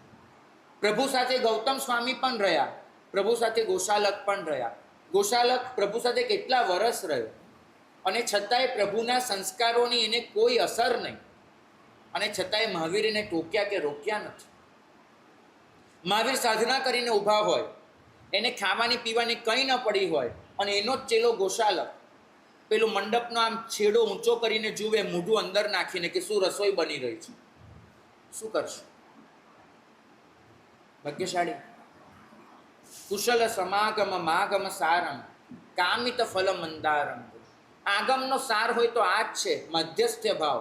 કુશલને લાવવાનું કોઈ પત્રિકા હોય તો આ જ છે, મધ્યસ્થ ભાવ. અને પોતાની ઈચ્છા કામિત એને પૂરો કરવાનો રસ્તો પણ આ જ છે, મધ્યસ્થ ભાવ. પરિહર પર ચિંતા પરિવારમ ચિંતય નિજમ અવિકારમ. રે બીજાની ચિંતા હવે છોડી દે, હવે બસ, અને તારા અવિકાર સ્વરૂપનું ચિંતન કર. કેમ? તવ કિમ, તને શું છે? કોપી ચિનોતિ કરીરમ ચિનુતે ન્ય સહકારમ. રે કોઈક એ કેરડા વીણવા જાય, કોઈક છે એ કેરીઓ વીણવા જાય, કોઈક ઉપરથી કેરી પડે એ કેરીઓ ઉચકે, અને કોઈ કેરડા વીને. તું કોને અટકાવી શકવાનો છે? યોપી ન સહતે હિતમ ઉપદેશમ તદુપરી મા કુરુ કોપમ. રે તારી હિતની વાત પણ જે ન સાંભળે ને, અંદરથી વિચલિત ન થતો, એના પર ગુસ્સો ન કરતો. મને ખબર છે, સત્યને નથી જાણતા ને ત્યાં સુધી સંભાવમાં રહેવું સહેલું છે, પણ સત્યને પામી લીધા પછી બીજા સત્ય નથી સ્વીકારતા, એની બળતરા બહુ મોટી હોય છે. આ કોપ ન કર. નિષ્ફલયા કિમ પરજન તપ્ત્યા પુરુષે નિજ સુખ લોપમ. રે બીજાની ચિંતા કરી અને તારા સુખને કેમ બાળી નાખે છે? અમારા એક મહારાજ સાહેબ વડીલ મહાત્મા હતા, એમને જે કીધું એ શાસ્ત્રીય રીતે સત્ય છે એમ નથી કહેતો, પણ મને ઘણે અંશે એમાં સચોટતા લાગી છે. શાસ્ત્રકાર ભગવંતોએ થોડી ઉદારતા રાખીને આવું વિધાન નહીં કર્યું હોય. વડીલ ભગવંતે તો પાઠ પરથી કહી દીધું હતું કે સ્ત્રી 7 જન્મ સુધી સ્ત્રી એટલે બનશે કેમ કે પરિવારજન જન્મ નથી કરતા, એની બળતરામાં જ એનો અવતાર પૂરો થાય છે. બીજા ધર્મ નથી કરતા, એની બળતરા એટલી મોટી હોય, એમાં જ એનો અવતાર પૂરો થઈ જાય, માટે સ્ત્રી પણ છૂટશે. હું ઈચ્છું કે એ આચાર્ય ભગવંતની વાત સાચી ન હોય, પણ એવું ઈચ્છું કે જો સાચી હોય તોય આપણા હૈયે એવી બળતરા ન. શા માટે તારા સુખને લોપી દે છે? સૂત્રમ અપાસ્ય જડા ભાષંતે કેચન મતમ ઉત્સૂત્રમ. રે કેટલાક જીવો જેવા હોય છે કે એને જાણી જોઈને પ્રભુની આજ્ઞાથી ઊંધું કરવા જ જોઈએ. તમે એને સૂત્ર શીખવાડો તો સૂત્ર બોલો. કિમ કુર્મસ્તે પરિરિત પયસો યદિ પિયંતે મૂત્રમ. રે બહુ વાત કરી દીધી, આમાં લખ્યું છે એટલે મારે બોલવું પડે છે કે સામે 2 પાત્રા પડ્યા છે. એક પાત્ર છે એમાં ખીર બનાવીને મૂકી છે, અને એક પાત્રમાં મૂત્ર ભરેલું છે. બોલો, ખીરને છોડી અને મૂત્ર પીવા જાય, તું શું કરવાનું છે? એની પસંદગી, એની ચોઈસ. પશ્યસી કિમ ન મનઃ પરિણામમ નિજ નિજ ગત્યનુસારમ. રે યેન જનેન યથા ભવિતવ્યમ તદ્ભવતા દુર્વારમ. તું જોઈ લે, જેવી ગતિ હોય એવી મતિ હોય છે. જેને જે ગતિમાં જવાનું છે એવી મતિ લઈને એ જીવ બેઠો હશે. તું એની ગતિ બદલી ન શકે, તું એની મતિ બદલી ન શકે. તું બહુ તો એના માટે શુભકામના આપી શકે, શુભકામનાનું સમર્પણ એ કર્યું, સાચી વાતનું પ્રસ્તુતિકરણ કર્યું, હટી જવાનું. રમય હૃદા હૃદયંગમ સમતામ સંવૃણુ માયા જાલમ રે વૃથા વહસી પુદ્ગલ પરવશતા માયુ પરિમિત કાલમ રે. પૂછે છે એક પ્રશ્ન કે બીજાને સુધારવા માટે તારી પાસે હવે કેટલા વર્ષ બચ્યા છે? આનો જવાબ આપી દો. એક તો 70-80 વર્ષનું આખું, એમાં પહેલા 10-15 વર્ષ તો અણસમજમાં વિતાવી દીધા, બીજા 10-15 વર્ષ આ સંસારની ભગદોડમાં પૂરા કર્યા, બાકી ખાવાનું પીવાનું ઊંઘવાનું એમાં કેટલાય કલાકો, કુલ મળીને ગણો તો વર્ષો નીકળી ગયા. તારી પાસે સમય બચ્યો કેટલો? એમાં તારી જાતને સુધારવા પર કામ કરીને બીજાને સુધારવાનો શું ઝંડો લઈને ફરે છે? હૃદયમાં સમતાને વસાવી લે, માયા ઝાડને સંવરી લે. શા માટે વૃથા ઉદ્ગલની પરવશતાનું વહન કરે છે? તારું આયુષ્ય એ તો પરિમિત કાળ સુધી છે. અનુપમ તીર્થમિદમ સ્મર ચેતન મંતઃ સ્થિતમ અભિરામમ રે. તારી અંદર જે તીર્થ રચાયું છે ને, દુનિયાના તીર્થોની તું યાત્રા કરી લઈશ, એ કાંટો ક્યારેક અંદરના તીર્થનો પણ લગાડી દે. અને એ તીર્થ કયું છે? ચૈતન્ય તીર્થ. જ્યાં આગળ પ્રકાશ છે, જ્યાં આગળ આનંદ છે, જ્યાં આગળ શાંતિ છે, જ્યાં આગળ વિશ્રામ છે. આવું જે ચૈતન્યનું તીર્થ છે એનો એક કાંટો લગાડી દે ને, અને વીરતી ભાવ એનાથી તારા પરિણામને એવા તો શુદ્ધ કરી લે કે તું અવિરામ એવું સુખ મેળવી શકે. આપણે શાંત સુધારસનું પાન કરવું છે. કેવું શાંત સુધારસનું પાન છે? પરબ્રહ્મ પરિણામ નિદાનમ.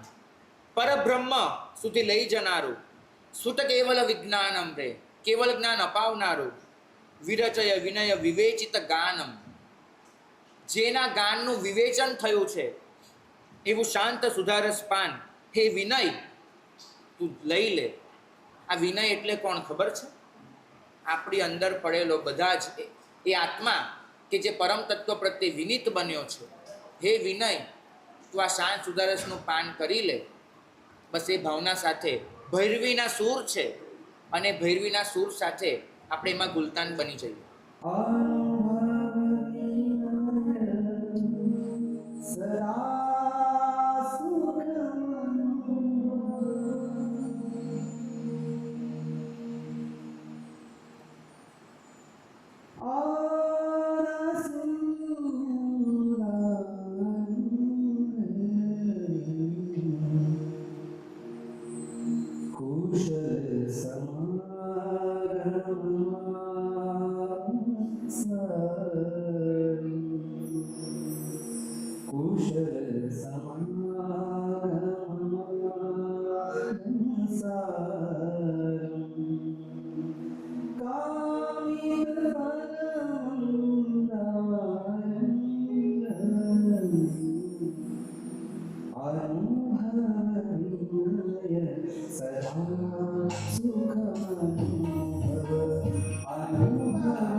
भी चिनौती करीदम चिनुते यहाँ सहकारम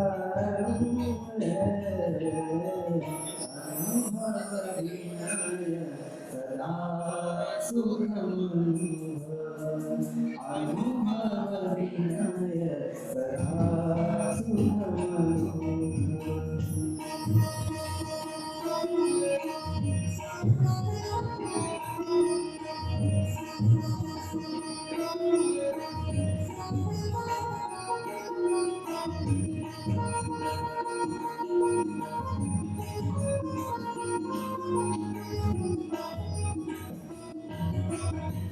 योगिन सहरे हितमुपदेशं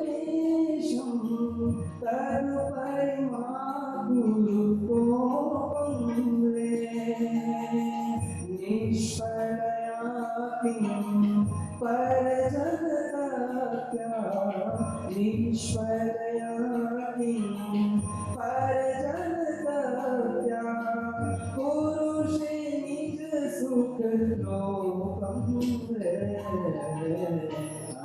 अनुभवविनय सदा सुखमनुभव अनुभवविनय सदा सुखमनुभव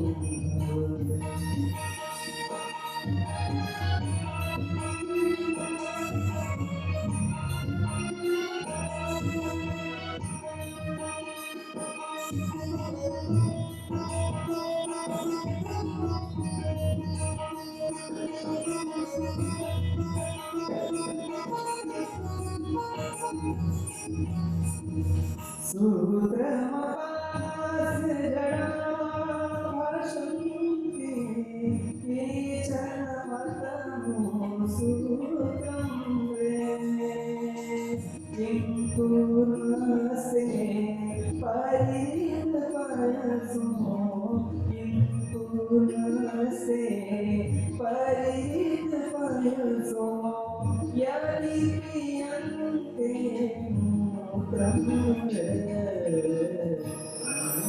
अनुभवविनय सदा सुखमनुभव अनुभवविनय सदा सुखमनुभव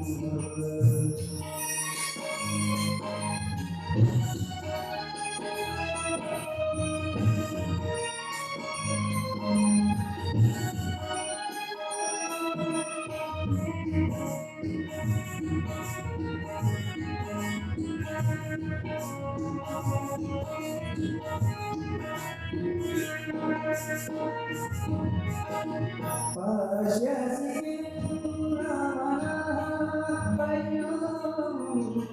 निज निज कृत्यनुसारं वे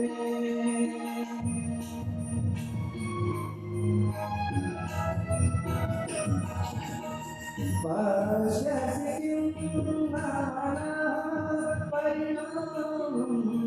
निज निज कृत्यनुसारं वे येन जनेन यथा भवितव्यं येन जनेन यथा भवितव्यं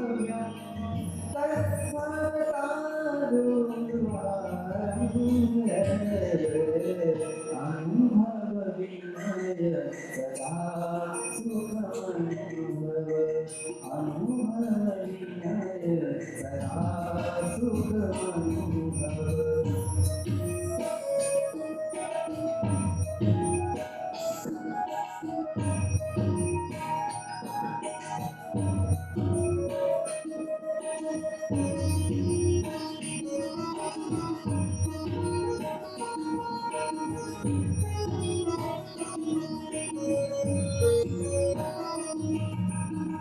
रमय हृदयं सुतां संवृणुमाया जालं रे विभासि परवशिता विभासि परवशिता मायुः परिमित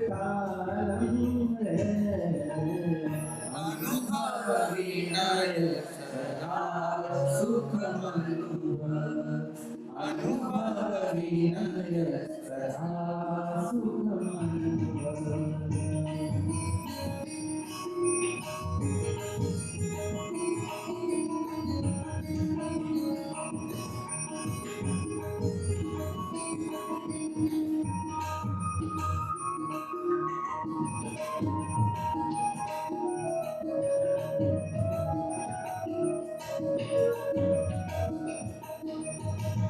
અનુભવતી ભ્રમિરં સ્મરચેતન મંદહસિતમભિરામં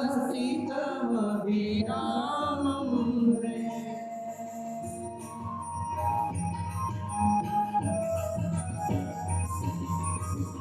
અનુભવતી ભ્રમિરં સ્મરચેતન મંદહસિતમભિરામં રે. વિરતિ ભાવ વિશદ પરિણામ. વિરતિ ભાવ વિશદ પરિણામ. લભસે સુખમ વિરામ. અનુભવ વિનય અનુભવ વિનય સદા સુખમનુભવ.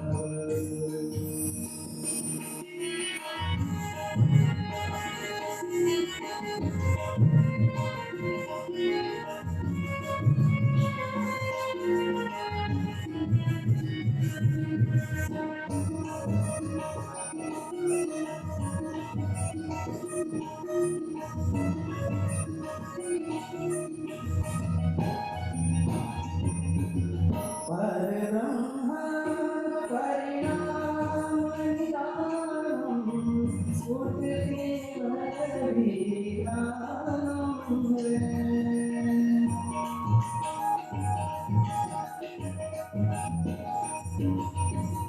પરબ્રહ્મ પરિણામ નિદાનમ સ્ફુરતિ વિજ્ઞાનમ રે. વિરચય વિનય વિવેચિત ગાનમ. વિરચય વિનય એ ભાવના છે સાહેબ. ત્યાં વિરચય વિનય વિવેચિત ગાનમ બધા સાથે. વિરચય વિનય વિવેચિત ગાનમ શાંત સુધારસ પાવનમ રે. અનુભવ વિનય સદા સુખમનુભવ. અનુભવ વિનય સદા સુખમનુભવ. અનુભવ વિનય સદા સુખમનુભવ. અનુભવ વિનય સદા સુખમનુભવ.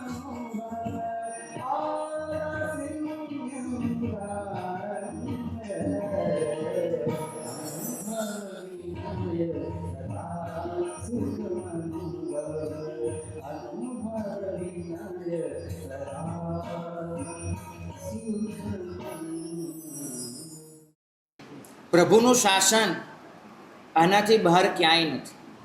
આ જ શાસન છે. આ સૃષ્ટિમાં આનંદ આનંદ પાથરવા માટે આ શાસનનો જન્મ થયો. જીવનની પ્રત્યેક ક્ષણને ઉત્સાહથી છલકાવી દેવા માટે આ શાસનનો જન્મ થયો. આપણા અસ્તિત્વને ઉલ્લાસથી ભરી દેવા માટે આ શાસનનો જન્મ થયો.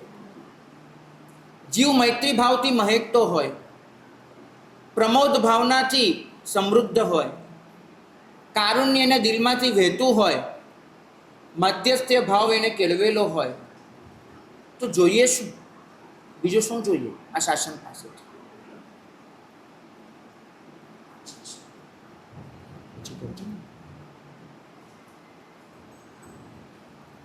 ભાગ્યશાળી આ શાસનની ભાવના એને હૈયે લઈ અને આપણે આગળ વધવું છે. 40 ભવ્યાત્માઓ અમારી સાથે 49 દિવસ ગુજારશે. પૂરા 49 દિવસ. અહીંથી લઈને શું જશે? આ દિવસોની મધુરી યાદો, થોડીક ક્રિયાઓ, થોડાક સંસ્કારો, થોડીક ભાવનાઓ, બધું લઈને જશે. પણ એક સંદેશો જે ઉપાધ્યાયજી ભગવંતે આપ્યો છે, જે વડીલ ભગવંતો દ્વારા અમારા સુધી પહોંચ્યો છે, એ સંદેશો તમને કહેવો છે. દીવા બનવું દરેકના નસીબમાં નથી હોતું, ખરેખર નથી હોતું. દીવો તો કોઈ બની શકે. સૂરજ બનીને ચમકવું દરેકના પ્રારબ્ધમાં નથી હોતું. સૂરજ ન બની શકાય, ચંદ્ર ન બની શકાય, દીવો ન બની શકાય.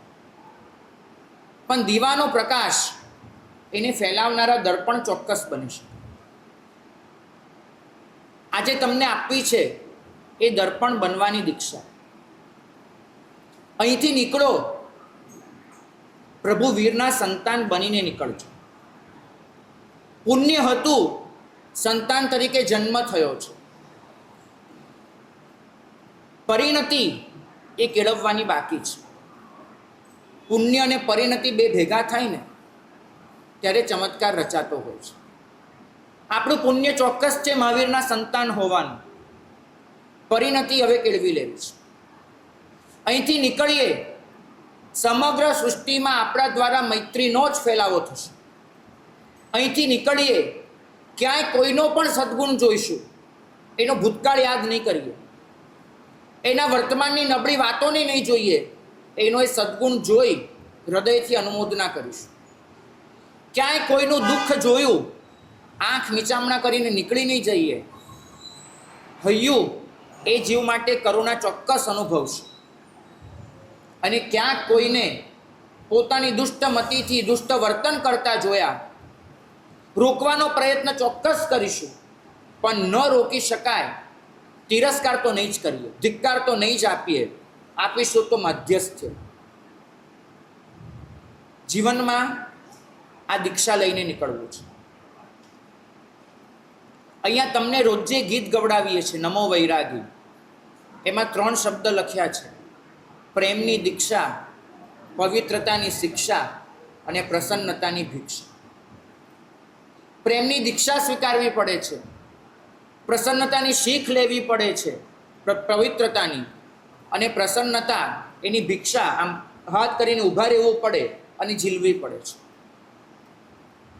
આજે કોઈક રીતે મારા માટે આનંદનો દિવસ છે.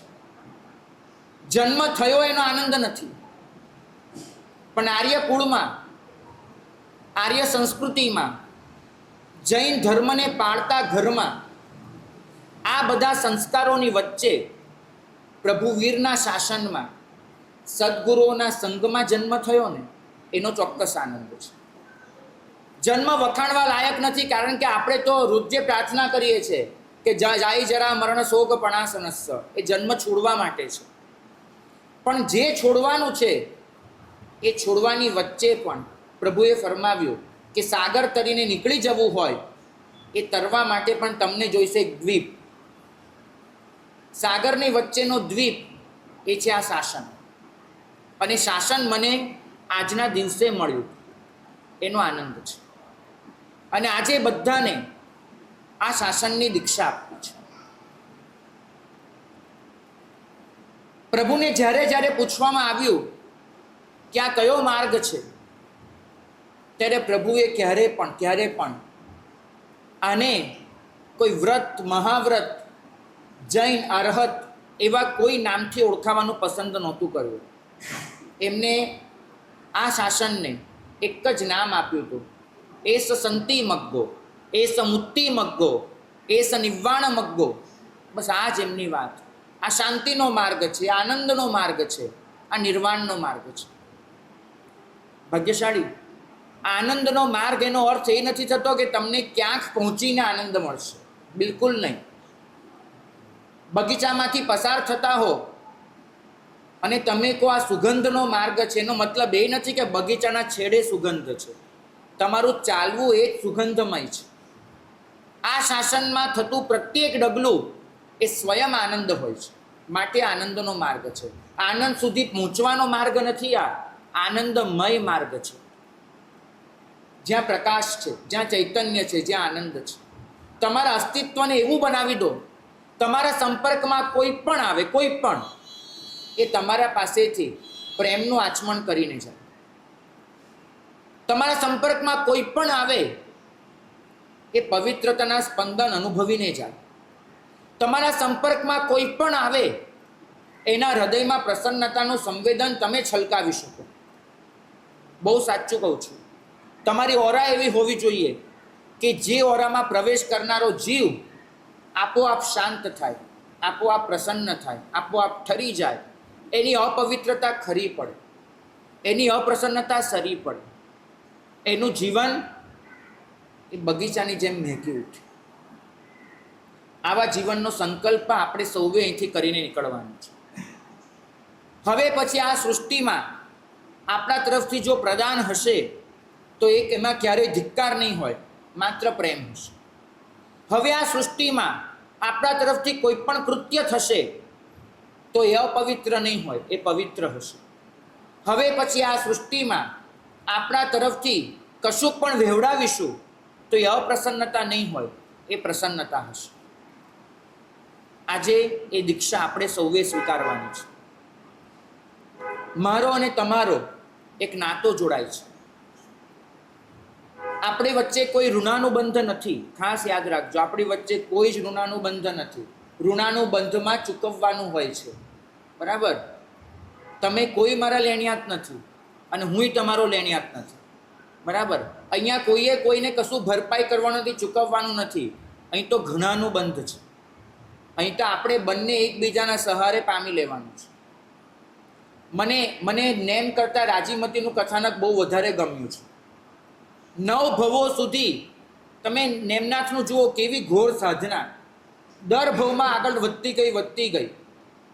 રાજીમતીના જીવનમાં એવી કોઈ સાધના જ નથી દેખાતી. એને તો બસ એક જ કામ કર્યું. શું કામ કર્યું? નેમનો હાથ પકડી રાખ્યો, બસ, બીજું કાંઈ જ નહીં. પકડી રાખ્યો. એક ઉદાહરણ વારંવાર દીધું છે, કેમ કે જીવનમાં બહુ વાર એવું કર્યું હતું. ઘરેથી સ્કૂલ 5 કિલોમીટર દૂર સાયકલ લઈને જવું, પૂરી 22 મિનિટ થાય અને ઘરેથી નીકળીએ ત્યારે સ્કૂલ ચાલુ થવામાં માત્ર 15 મિનિટ બાકી હોય. તમે કઈ રીતે પહોંચવાના? પહોંચી જ ના શકો. શું કરો? સાયકલ તો છે. હવે સાયકલને ઝડપ તમે પગથી કેટલી આપી શકો? ન અપાય. તો પછી શું કરવું પડે? કોઈ સ્કૂટરવાળો જતો હોય એનો હાથ પકડી લેવાનો, સીટ પકડી લેવાની. આપણે ભલે સાયકલ પર હોઈએ, ઓલું આપણી ગતિ સ્કૂટરની થઈ જાય, બરાબર? એ દિવસથી હું સમજી ગયો હતો કે પરમ તત્વનો હાથ પકડી લેવાના. આપણે ભલે ને કાચબા હોઈએ, પરમ તત્વ સસલું છે અને એવું સસલું નથી કે આમ થઈને બેસી જાય. આપણે કાચબા, સસલાનો હાથ પકડી લેવાનો, આપણે સસલા બની જાય. આજે આપણે સૌએ એક અનુબંધ રચવો છે, એક સામૂહિક સંકલ્પ કરવો છે કે આ સૃષ્ટિમાં હવે આપણા તરફથી પ્રેમ, પવિત્રતા, પ્રસન્નતા પાથરીશું. પ્રેમની દીક્ષાનો સ્વીકાર છે, પવિત્રતાની શિક્ષાનો સ્વીકાર છે, પ્રસન્નતાની ભિક્ષાનો સ્વીકાર છે. આજે તમને બધાને મારા તરફથી અત્યાર સુધી જે પણ આપ્યું એ શ્રાવકોએ દીધું. આજે મારા તરફથી 2 વસ્તુ મળી રહી છે. અત્યાર સુધી તમને જે મેં આપ્યું તો ને અમૂર્ત હતું. ઉપકરણો તમારી પાસે છે, કોને આપ્યા હતા? તમને શ્રાવકોએ આપ્યા હતા. તમને જે આહાર આપ્યો તો કોને આપ્યો તો? શ્રાવકોએ આપ્યો હતો. તમને જે સગવડો આપી હતી બધી કોને આપી? શ્રાવકોએ આપી હતી. મારા તરફથી તમને મળ્યું ને બધું અમૂર્ત મળ્યું છે. વીરતી મળી, સંયમ મળ્યો, સદ્ગુણ મળ્યા, બધું અમૂર્ત. પણ આજે 2 મૂર્ત વસ્તુ આપવી છે. કેમ કે હું તમારો છું, તમે મારા છો. આપણે એક પરિવાર રચીને બેઠા છીએ. પરિવાર એક સંકલ્પની ભૂમિ પર ઊભો હોય છે. પરિવારે નામ નથી હોતું, પરિવારે ઓળખાણ પણ નથી હોતી. પરિવાર એક ભાવના હોય છે. હું એકલો નથી, એ અધ્યાત્મ જગતનું સત્ય છે. હું સર્વનો છું, એ સંવેદના જગતનું સત્ય છે. હું એકલો છું, અધ્યાત્મ જગતનું સત્ય. હું સર્વનો છું, સંવેદના જગતનું સત્ય. આપણે બંનેને સાથે રાખીને ચાલવું છે. સંસારની માયા અભળી જાય ત્યારે અધ્યાત્મનું સત્ય પકડી લેજો. સ્વાર્થ અભળી જાય ત્યારે સંવેદનાનું સત્ય પકડી લે છે. અત્યાર સુધી અધ્યાત્મનું સત્ય બહુ જોયું, આજે સંવેદનાના સત્યમાં જવું છે. એક છે આ અનેકાંતની ચોપડી, પ્લુરાલિઝમ વિથ પર્પસ. અનેકાંત આપણા જીવનમાં કઈ રીતે ખપ લાગે, અનેકાંત આપણા જીવનમાં કઈ રીતે ઉતારી શકાય, એની આમાં છણાવટ કરી છે. સૌએ આ ચોપડી વાંચવાની છે, વંચાવવાની છે, આનો પ્રચાર પ્રસાર કરવાનો છે. કેમ કે આ સૃષ્ટિ એને અત્યારે બે જ વસ્તુની જરૂર છે. એક છે પ્રભુની કરુણા અને બીજું અનેકાંત. જો પ્રભુનો અનુગ્રહ એમના સુધી પહોંચાડી શક્યા, એ અનુગ્રહ અહિંસા બની જશે, સત્ય બની જશે, સંતોષ બની જશે. અને અનેકાંત એમના સુધી પહોંચાડી શક્યા, એ સર્વ માટેનો સંભાવ બની જશે. તો અનેકાંત એ તમારે અહીંથી લઈને નીકળવાનું છે.